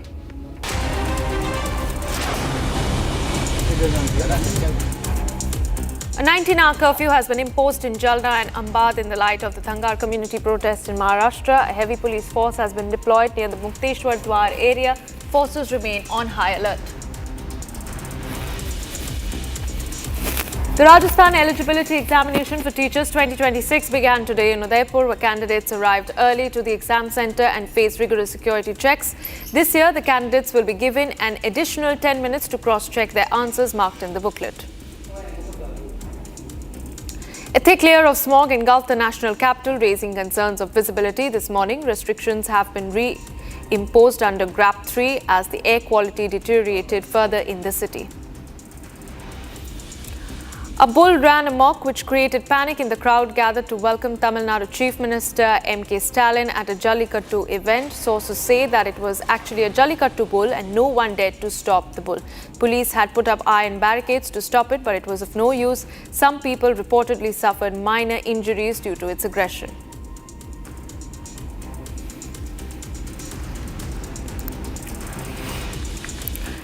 And on to some international news of the hour. Viewers, troops from various European countries, including France, Germany, Norway and Sweden, are arriving in Greenland with the aim to enhance the island's security. This follows discussions between Denmark, Greenland and the United States, which reflected a fundamental disagreement between the Trump administration and European allies. But the big question is the EU ready for war? France and Europeans must continue to be present wherever their interests are threatened. France has decided to join the exercise that was scheduled and launched by Denmark in a sovereign and independent manner as part of Arctic Endurance. The European Union's recent military move in Greenland comes after Trump has multiple times threatened to encroach on and take over control of Greenland. I'm not talking about money for Greenland yet. I might talk about that. But right now, we are going to do something on Greenland, whether they like it or not, because if we don't do it, Russia or China will take over Greenland, and we're not going to have Russia or China as a neighbor. I would like to make a deal, the easy way, but if we don't do it the easy way, we're going to do it the hard way.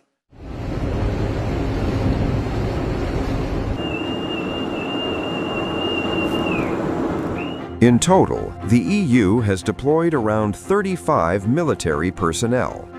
Germany contributed 13 personnel, while France sent 15 soldiers.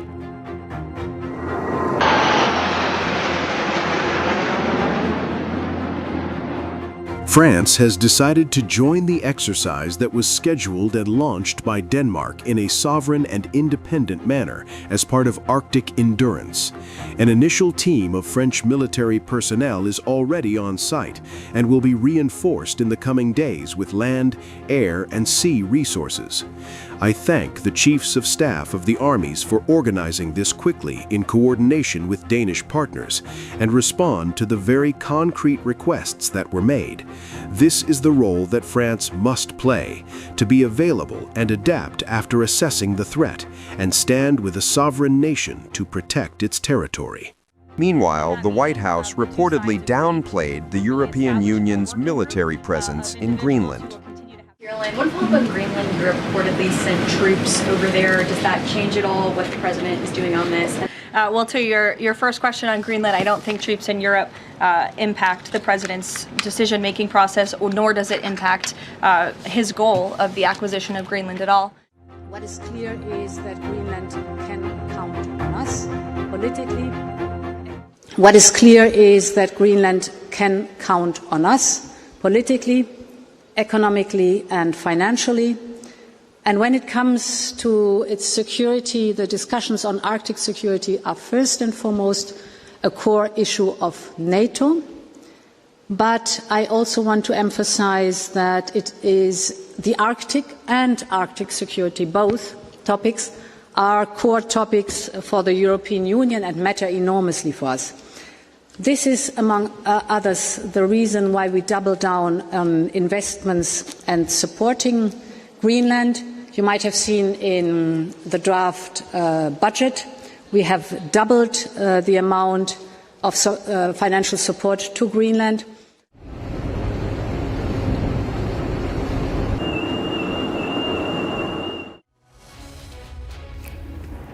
All right, viewers, it's time for us to move into a very short commercial break, but do stay on with us because we are tracking the story from West Bengal very, very closely, where mobs have been given a complete free run under the Mamata Banerjee government in Murshidabad. Stay with us.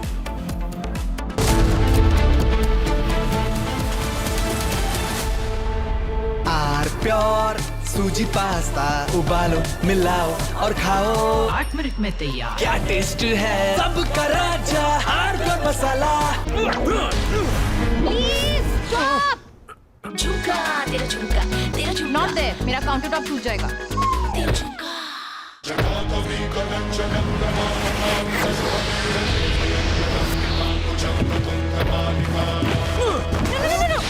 मेरी chimney टूट जाएगी what are you doing रानी इस घर में कुछ है जो टूटता नहीं ये पिलर कभी नहीं टूटेगा रुंगटा स्टील टीएमटी से बना रुंगटा नहीं तो घर स्ट्रॉन्ग नहीं रुंगटा स्टील टीएमटी बार एकदम solid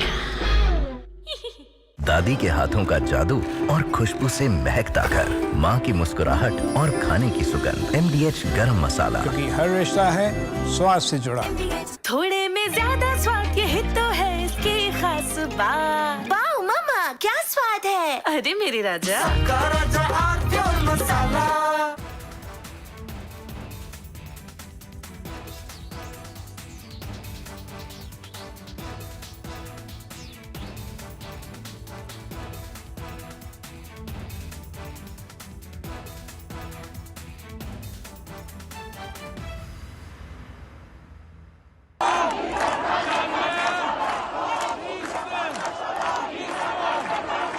Iran is boiling. Iranians are protesting against the Khamenei regime.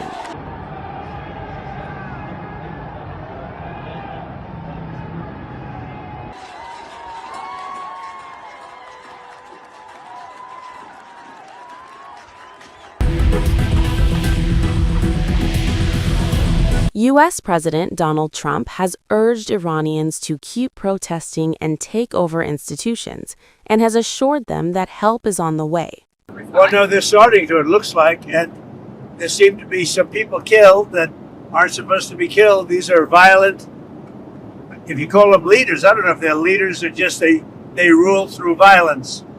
But we're looking at it very seriously. The military is looking at it, and we're looking at some very strong options. We'll make a determination. Well, if they do that, we'll consider things targets that they wouldn't believe. If they do that, we will hit them at levels that they've never been hit before. They won't even believe it.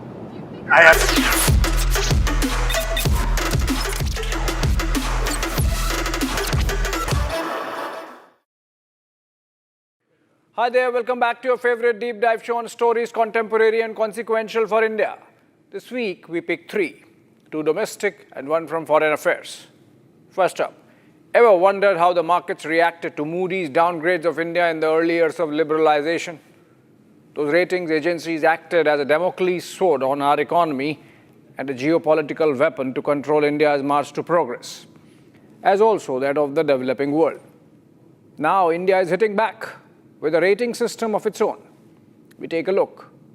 Second, has Donald Trump overplayed the tariff card? As he completes 1 year in office as President of the United States during his second term, what lessons we have from the trade data? And finally, a battle of narratives in which we focused on the Nehru in JNU last week takes us to Somnath this episode.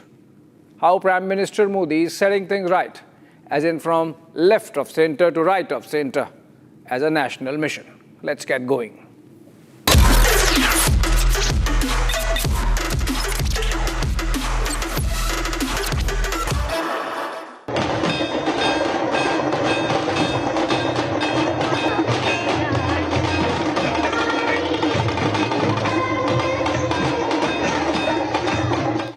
More people searched for the Somnath temple on Google this week than all of the last 20 years.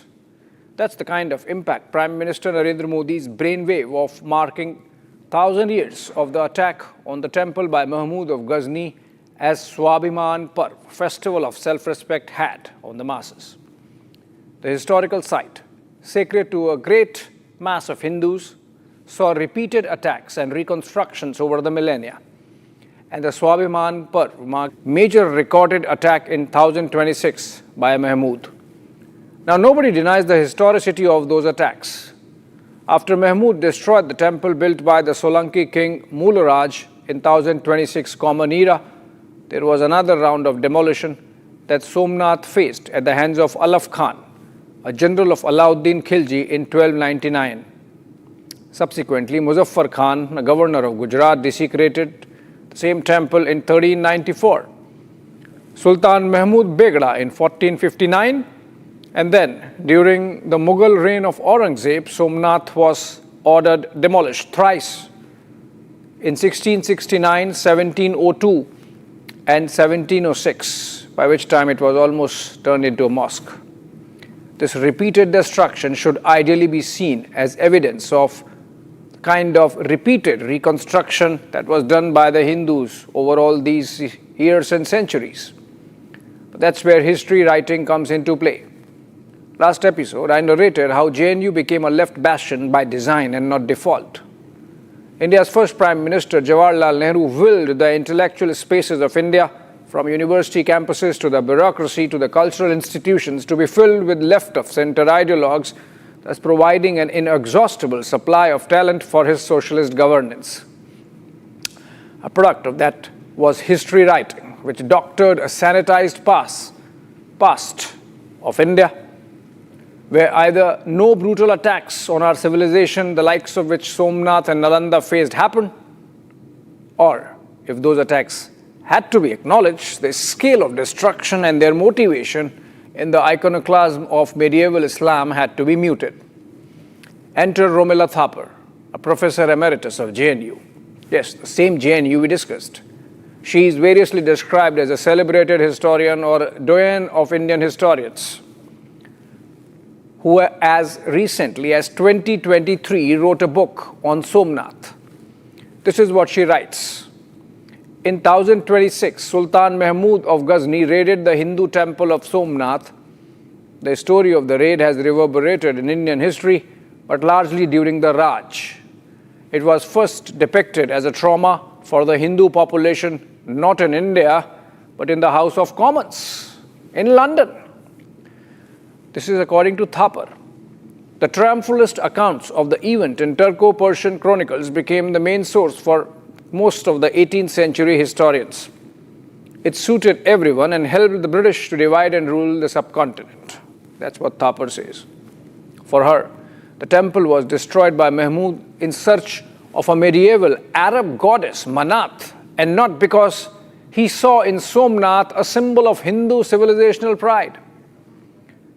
She further says in the book that the temple was rebuilt by Kumarpal as per some Jain chronicles, not because it was destroyed by Mahmud of Ghazni, but because of the corroding effect of the seas, because of which the temple lay in a dilapidated state.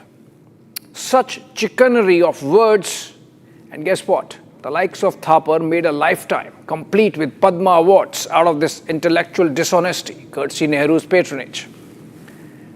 Pandit Nehru himself was so discomfited by the reconstruction imagined by Sardar Patel, supervised by Kanhaiya Lal Munshi and blessed by the then President Rajendra Prasad, that he wrote as many as 17 letters marking his opposition to the Somnath project. In one cribbing apologia to Liaquat Ali Khan, the then Prime Minister of Pakistan, for example, Panditji protested that Pakistani radio was speaking of doors of the Somnath temple being brought to India from Afghanistan, while there was no truth to the story. Guess what? Maybe it did not happen immediately after independence. But Romila Thapar, the same protege of Nehru, narrates in her latest book about the episode of the doors brought back from Ghazni to Agra during the British times in the 2023 book. Yes, such charade we have lived through. Or look at this letter that Nehru wrote to the All India Radio instructing the toning down of the coverage of the consecration event in 1951 that Rajendra Babu attended despite protests by the Prime Minister. Or these two letters written by Nehru to the chief ministers, dated May 2 and August 1, 1951, in which he hems and haws, literally, about the bad image of India the presence of his ministers would create abroad by being present there at the consecration ceremony of Somnath temple. Guess what? Nehru did not want to get the optics wrong then, just as Modi did not want to get the optics wrong now. Only the audiences are different. For Nehru, the audience was the Islamic world in West Asia and the Muslim population back home. For Modi, the audience is Hindu and at home.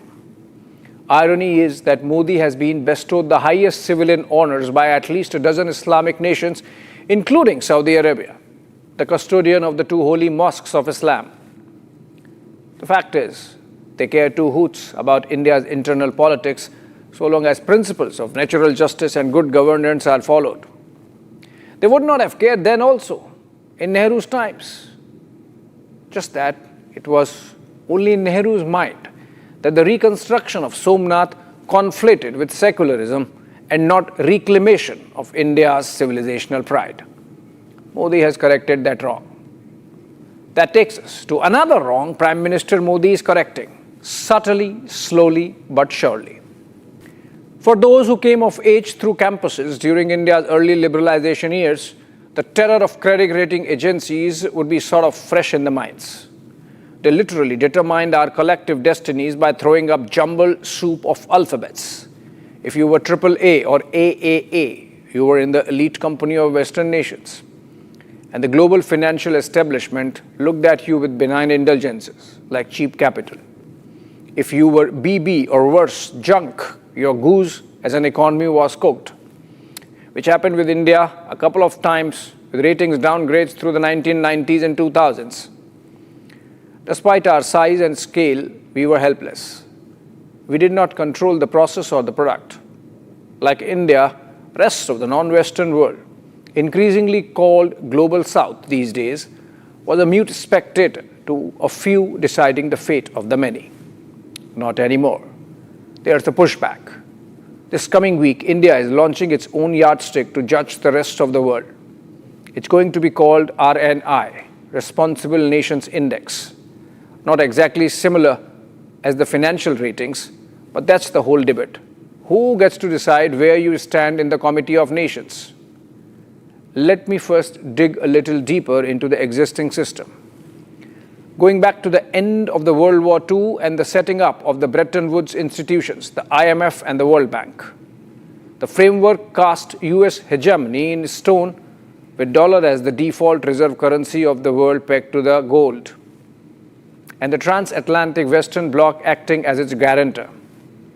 Metrics like the GDP growth, debt to GDP ratio, and inflation became the universal yardsticks of judging a country's credit worthiness.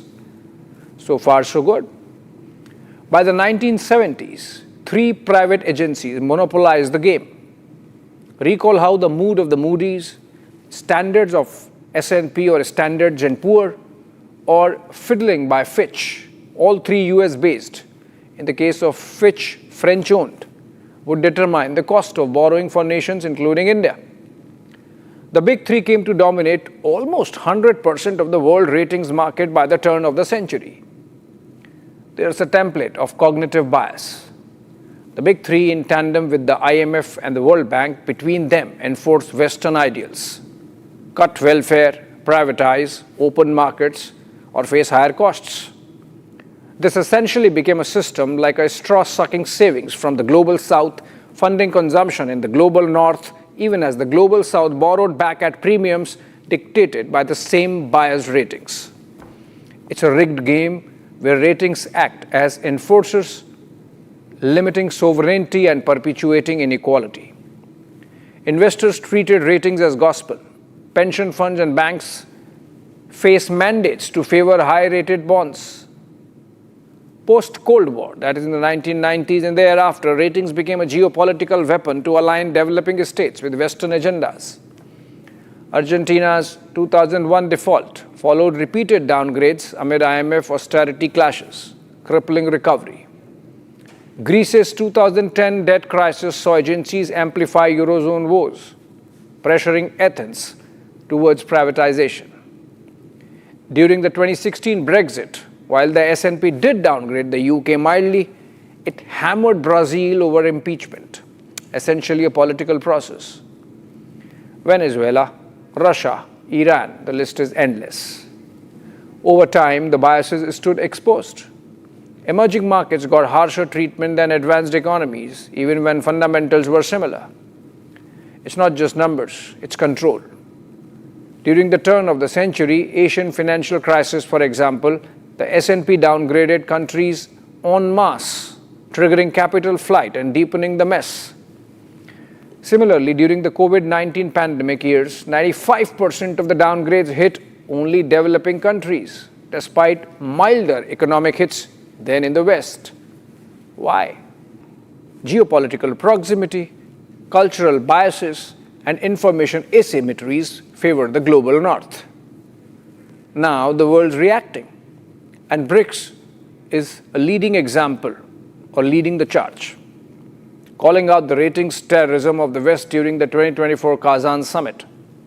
Their new development bank, launched in 2014, offers loans without the IMF's harsh conditions, funding infrastructure in local currencies to dodge dollar traps.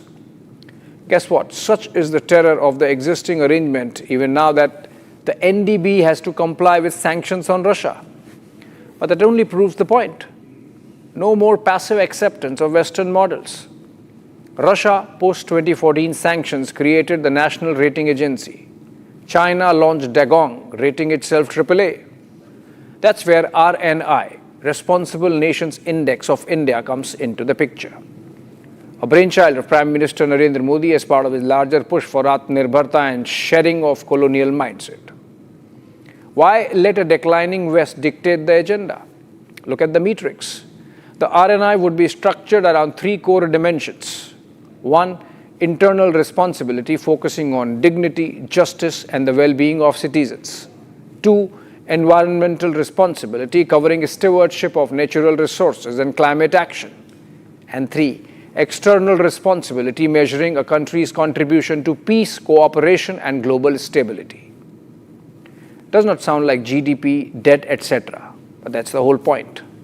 How do you judge India's Operation Maitri, for example, when we supplied COVID vaccines to the rest of the world? That's where responsibility as a member of the Committee of Nations comes in. Should it not get reflected in ratings? Fitch and Moody's won't. So let's do it on our own, our way. The index, or the RNI, would cover 154 countries and is built on transparent, globally sourced data to ensure credibility and comparability. JNU and IIM Mumbai have provided institutional support.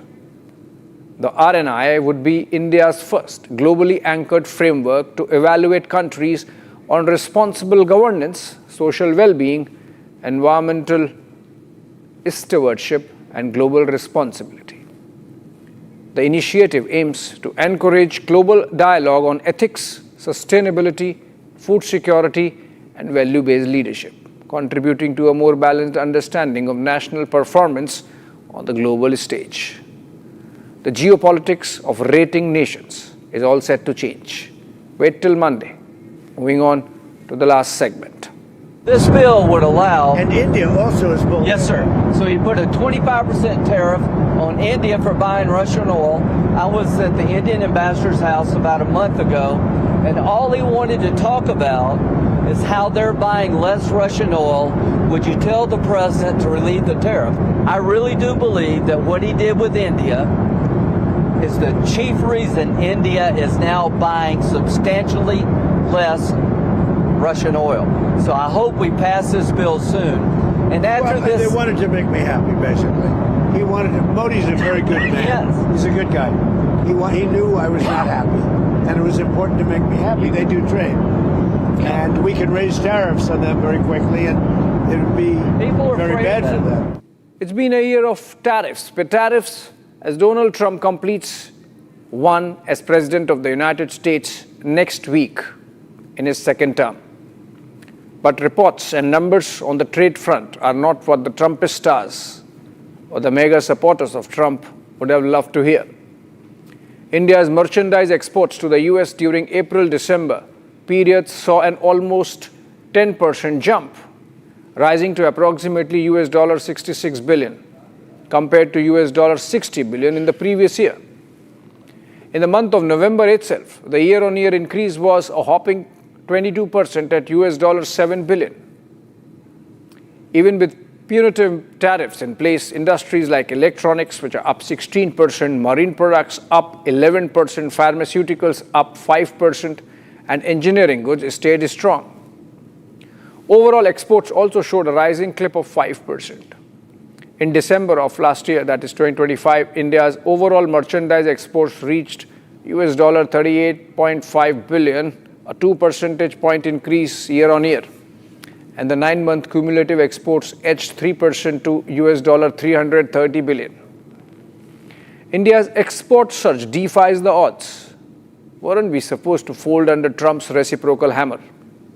Instead, Indian shipments of pharma, electronics, textiles, and rice to the US grew steadily, even as duties bit into margins, of course. Why? Diversification and niches. Pharma dodged full hits due to essential status. Electronics filled the void left by China, and rice carved a premium lane despite existing tariffs. There's more to the story. While India's US export dependence dipped slightly from 23 to 20%, which means we diversified, absolute volumes rose as American buyers sought alternatives to pricier Chinese products. And even as our manufacturing edge shone through, India upped its game. Last year saw at least half a dozen FTAs getting signed, from New Zealand to UAE to the UK and Oman, plus the European Economic Community. Trade deals with Canada and the EU are close. All this offsets the US friction. This resilience suggests a few takeaways. Indian exporters shifted strategies, seeking tariff exemptions, pivoting to less targeted sectors, and reinforcing global supply chain linkages. Indian smartphones found new markets like Slovakia, Israel, Latvia, Vietnam, South Korea, among others. So while tariffs might have slowed growth in targeted categories, they did not derail India's broader export strength to the US, arguably one of the signature goals of Trump's strategy. The aim was ambitious so far as Trump is concerned: shield the US manufacturing, rebalance trade deficits, and coax partners into fairer deals. But the India story proves otherwise. And that's still not the complete picture. Look at China and you realize the gaping hole in Trump's strategy. Despite facing intense US tariffs of up to 47.5%, China recorded a jaw-dropping global trade surplus of US $1.2 trillion. That colossal surplus reflected not just resilience, but strategic adaptation. Chinese manufacturers sidestepped US tariffs by boosting exports to ASEAN, up 13%, Africa up 26%, Latin America up 7%, and the EU up 8%. Domestic policies and a weakened yuan made Chinese goods cheaper abroad. Taken together, these trends paint a picture of limited leverage for Team Trump. India weathered the storm by channeling growth through resilient sectors and supply chain flexibility. China simply rerouted its trade and expanded it elsewhere. There's another interesting takeaway. The Kazan reset with China that India had is paying off. Our merchandise exports to China in the last 6 months of 2025 versus 2024 grew 37%, $14 plus billion versus 10.42 billion. China recorded notably higher Indian imports, with electronics and engineering goods seeing sizable increases. So Washington needs to take note. I spoke to a Commerce Ministry official part of the trade negotiations some time back, and if I rephrase his anecdotal account of the difference between American and European strategies when it comes to negotiating the trade deal, it comes down to one word: flexibility. Like the EU officials were comfortable to take agriculture off the table so that talks could proceed.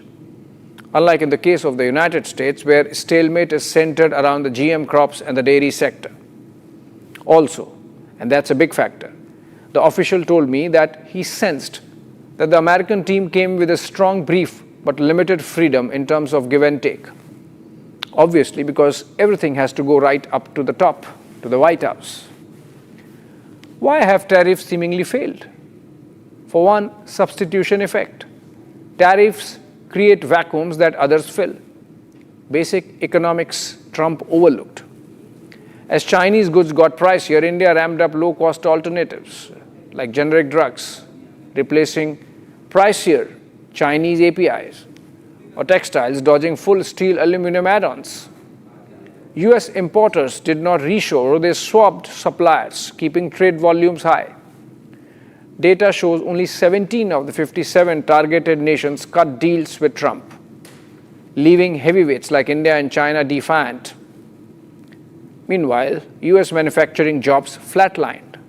Tariffs raised input costs for autos and tech, killing almost 100,000 positions as per some estimates, as firms passed hikes to buyers amid 2025's inflation bout. US consumers paid anything between $200 to $500 more yearly per household, as per some think tanks. Long-term US GDP looks like taking a 0.5 percentage point or even 1 percentage point hit from disrupted supply chains. The Venezuela, Greenland, Iran headlines could be planned distractions for these reasons ahead of the midterm elections. And then there are the geopolitical costs. India's is the most classic case of standing up to Trump's tariff bullying. Well, not just tariffs, but the Pakistan pivot also, that has put the larger India-United States relationship into a downward spiral that would not be easy for just Sergio Gore, the new US ambassador to India, to retrieve. Prime Minister Modi has earned plaudits from around the world to have managed the friction with Trump so well, even as leaders around the world, particularly in Europe, seem to be capitulating. This is an evolving story, and we shall keep coming back to it. Thanks for watching.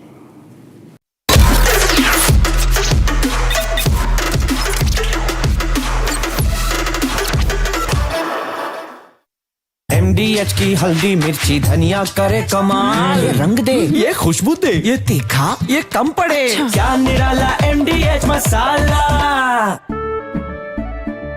केसरिया से मन जोगी हुआ रे, दिल झूमे देखो मतवारा हुआ रे, केसरिया से मन जोगी हुआ। हर पल मनाओ केसरी त्योहार।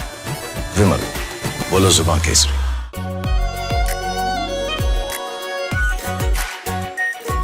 Pure shahi paneer masala, delicious, healthy every day.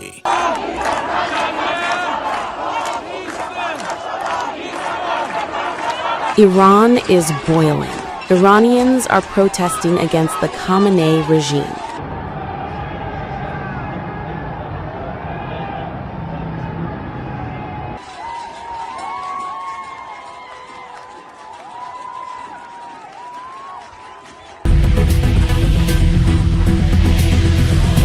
U.S. President Donald Trump has urged Iranians to keep protesting and take over institutions, and has assured them that help is on the way. Well, no, they're starting to, it looks like, and there seem to be some people killed that aren't supposed to be killed. These are violent, if you call them leaders, I don't know if they're leaders or just they rule through violence. But we're looking at it very seriously. The military is looking at it, and we're looking at some very strong options. We'll make a determination. Well, if they do that, we'll consider things targets that they wouldn't believe. If they do that, we will hit them at levels that they've never been hit before. And they won't even believe it. I have options that are so strong. So, I mean, if they did that, it'll be met with a very, very powerful force. So Iran's in big trouble. It looks to me that the people are taking over certain cities that nobody thought were really possible just a few weeks ago. We're watching the situation very carefully. I've made the statement very strongly that if they start killing people like they have in the past, we will get involved. We'll be hitting them very hard where it hurts. And that doesn't mean boots on the ground, but it means hitting them very, very hard where it hurts. So we don't want that to happen.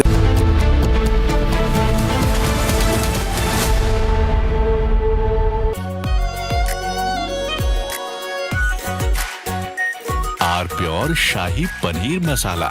Delicious, healthy, every day. केसरिया से मन जोगी हुआ रे दिल झूमे देखो मतवारा हुआ रे केसरिया से मन जोगी हुआ हर पल मनाओ केसरी त्योहार विमल बोलो जुबान केसरी ये है सीक्रेट रेसिपी MDH का जीरा सिप जल जीरा मसाला सिप सिप जीरा सिप MDH का जल्दी और जीरा सिप MDH का जीरा सिप थोड़े में ज्यादा स्वाद ये तो है इसकी खास बात वाओ मामा क्या स्वाद है अरे मेरी राजा सबका राजा और मसाला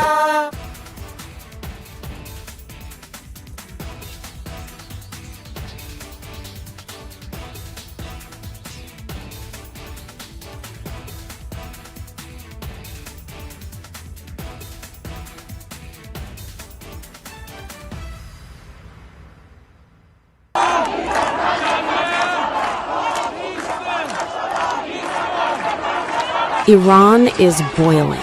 Iranians are protesting against the Khamenei regime.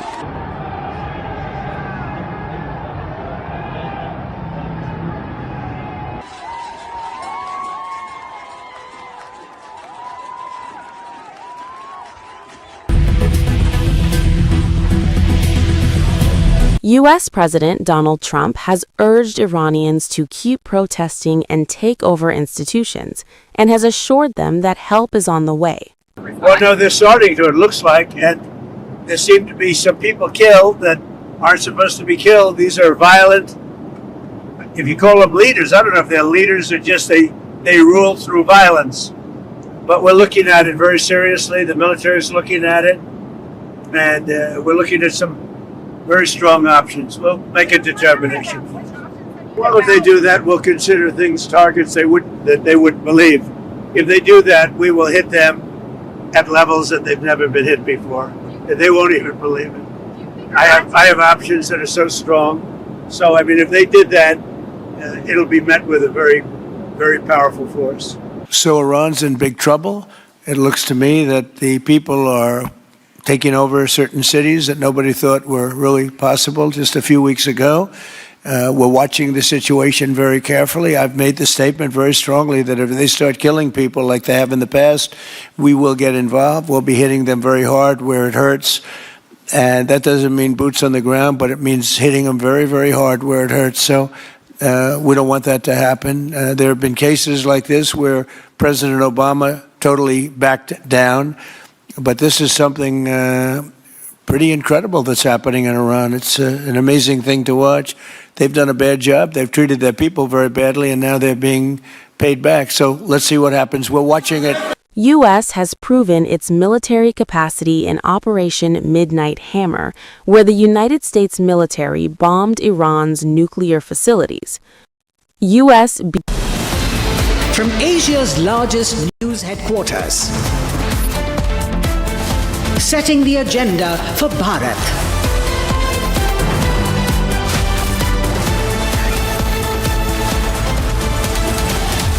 You're watching Republic.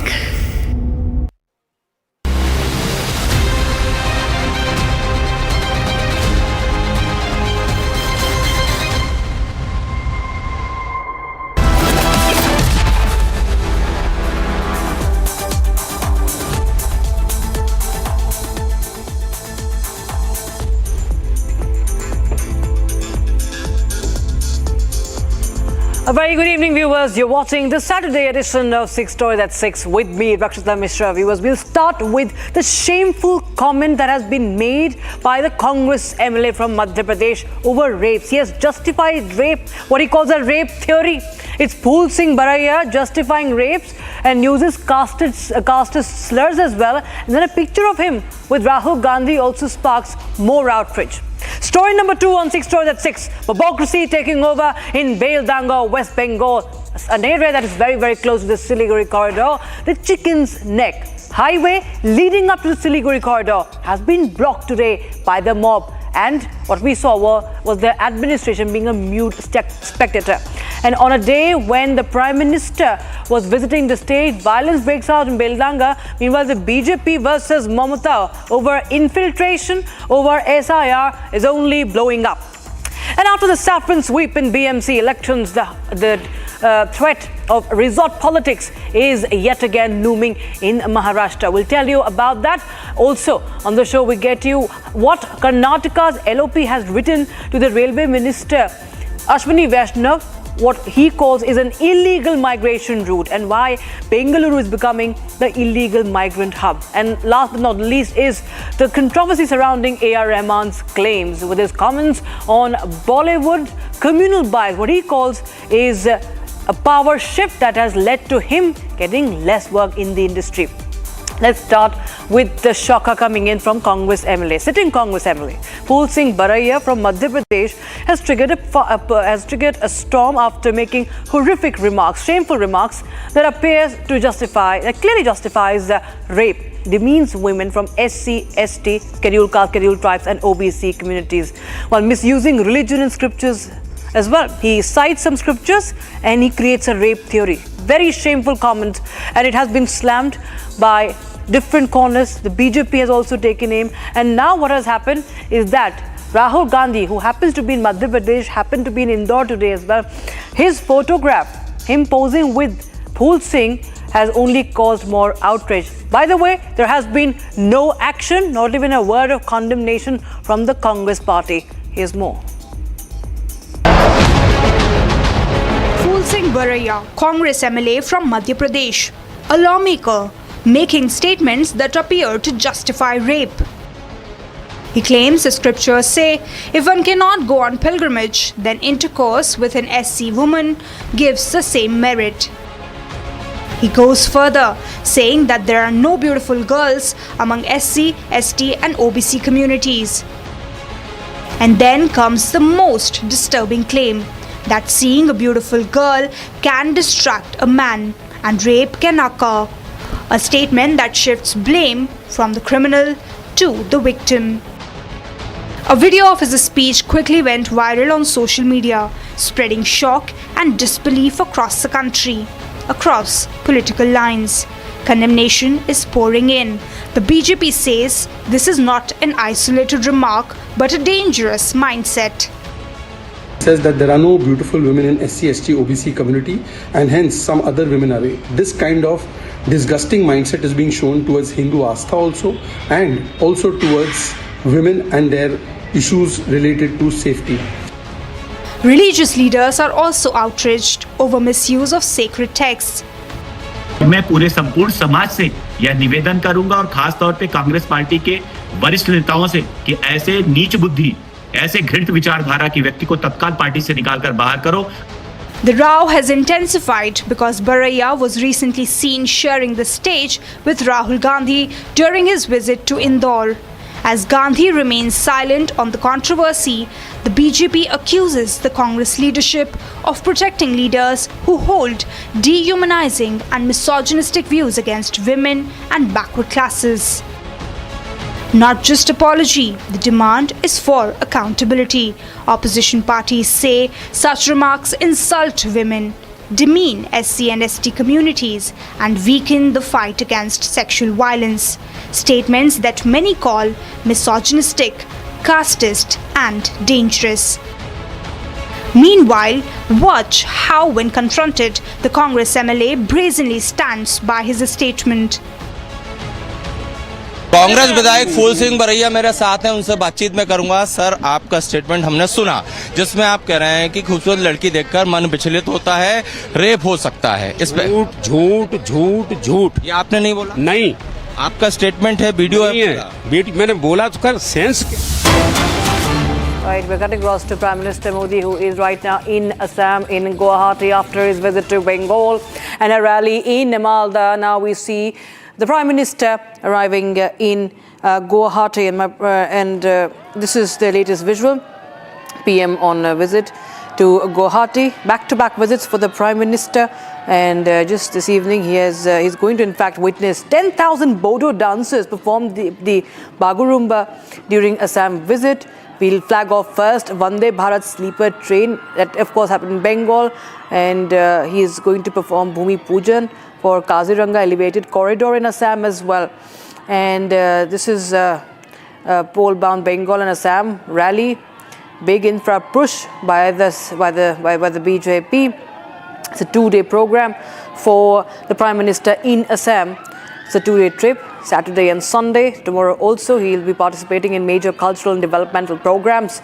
The Prime Minister is going to attend today, in a short while from now, the grand traditional Bodo cultural program at Sarusajai Stadium in Guwahati.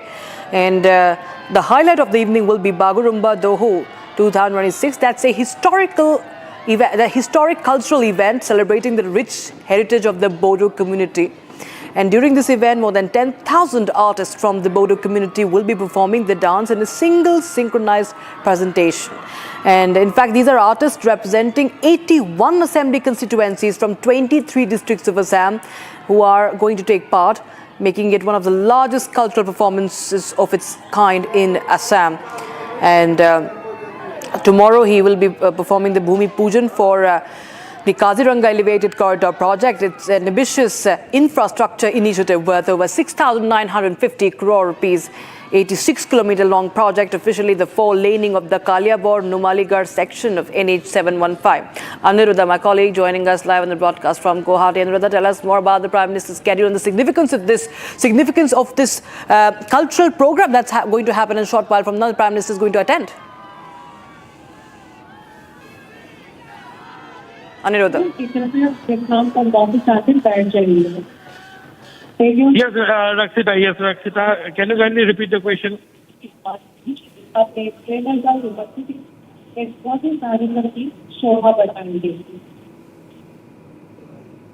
All right. We'll just try and reconnect. Aniruddha, can you hear me? If you can hear me, just tell us about the Prime Minister's visit, 2-day visit, the details and the significance of it. Yes, the Prime Minister's visit to Assam, this 2-day program, is very significant given the fact that the Prime Minister will be also laying the foundation stone for the 34-kilometer long elevated corridor that will be bypassing the Kaziranga National Park.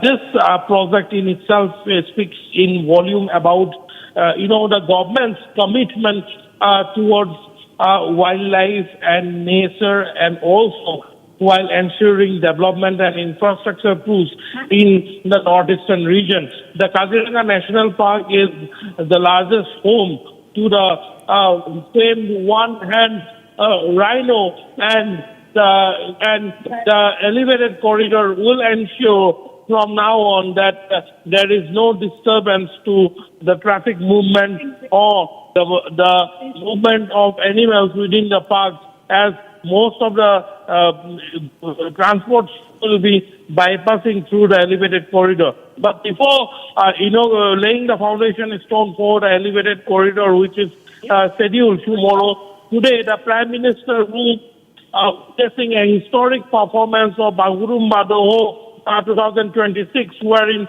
9,600 dancers and artisans from the Bodo community will be performing the traditional dance form of the community in front of the Prime Minister at the Sarusajai Sports Complex, Bhukeshwar Borua Sports Complex in Sarusajai, Guwahati. And the Prime Minister is expected to arrive at the venue in a short while from now.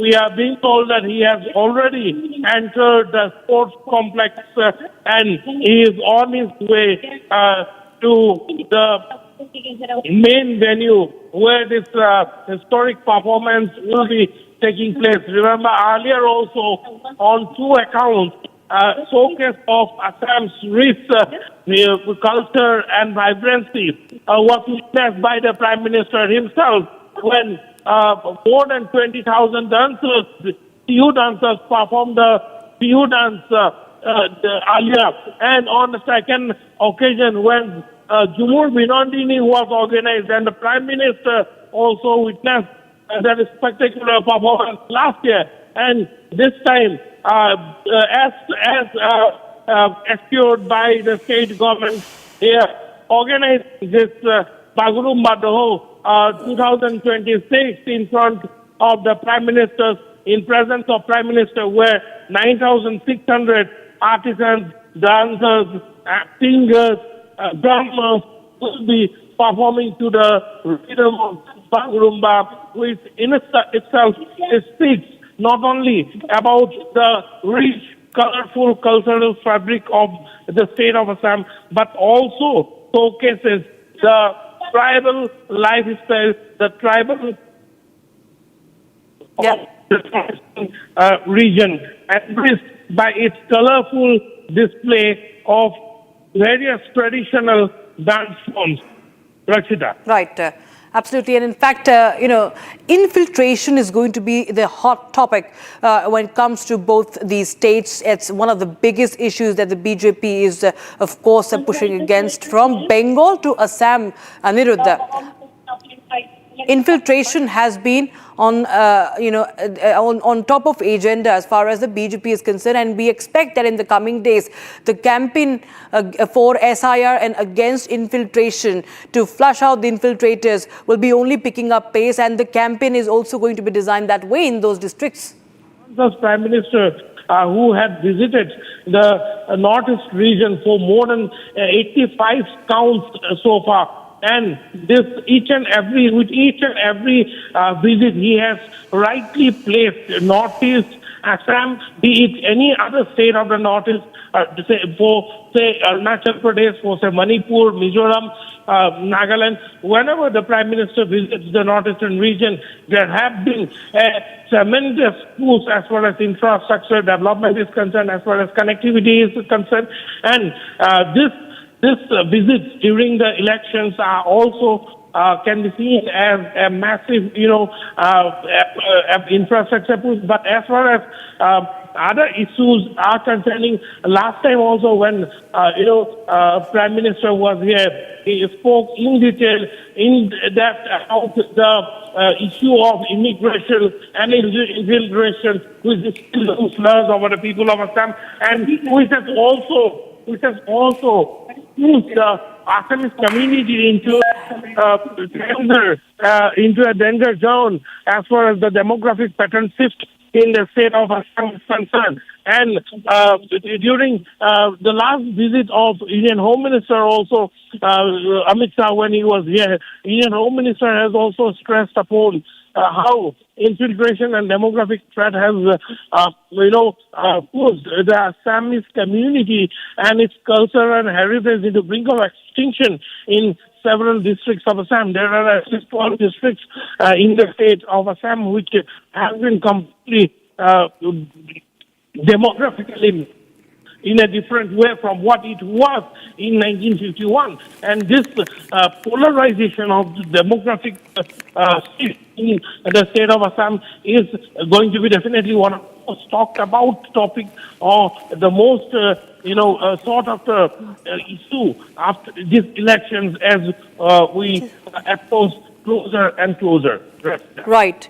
Aniruddha, tracking those updates from Prime Minister's two-day visit to Guwahati, to Assam, and there you have the visuals from Guwahati as he's just arrived, and his convoy now being welcomed by the supporters, the people of Assam, the supporters of BJP, the supporters of Prime Minister Modi. As you can see, he's being flanked on both sides of the road by the supporters amidst heavy security cover as he's going to attend the cultural program in Guwahati. And tomorrow also, mega infrastructure push by the Prime Minister in Guwahati, in Assam. It's a 2-day visit after his visit to the homebound, I beg your pardon, the pole-bound state of West Bengal and Assam. Anirudh, also tell us about the big infrastructure push. Tomorrow, it's going to be the launch of the. Of course, first he will perform the Bhumi Pujan for the corridor project, and this, of course, is very important as far as connectivity is concerned, and also the. Of course, the Vande Bharat train that is important as far as Bengal and Assam and the connectivity is concerned. Yes, today the first ever sleeper class Vande Bharat Express was flagged off by the Prime Minister which will run between Kolkata and Guwahati. And tomorrow, another set of trains are to be flagged off by the Prime Minister from Koliabor, where he will be flagging off the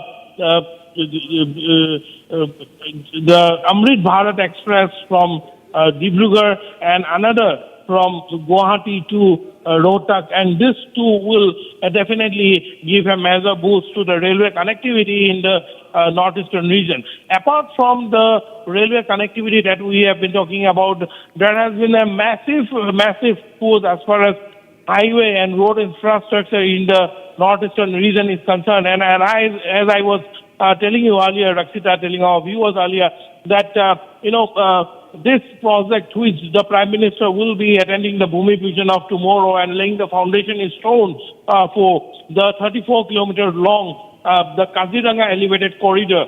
The Kaziranga elevated corridor is the symbol of coexistence with nature and at the same time ensuring world-class infrastructure push.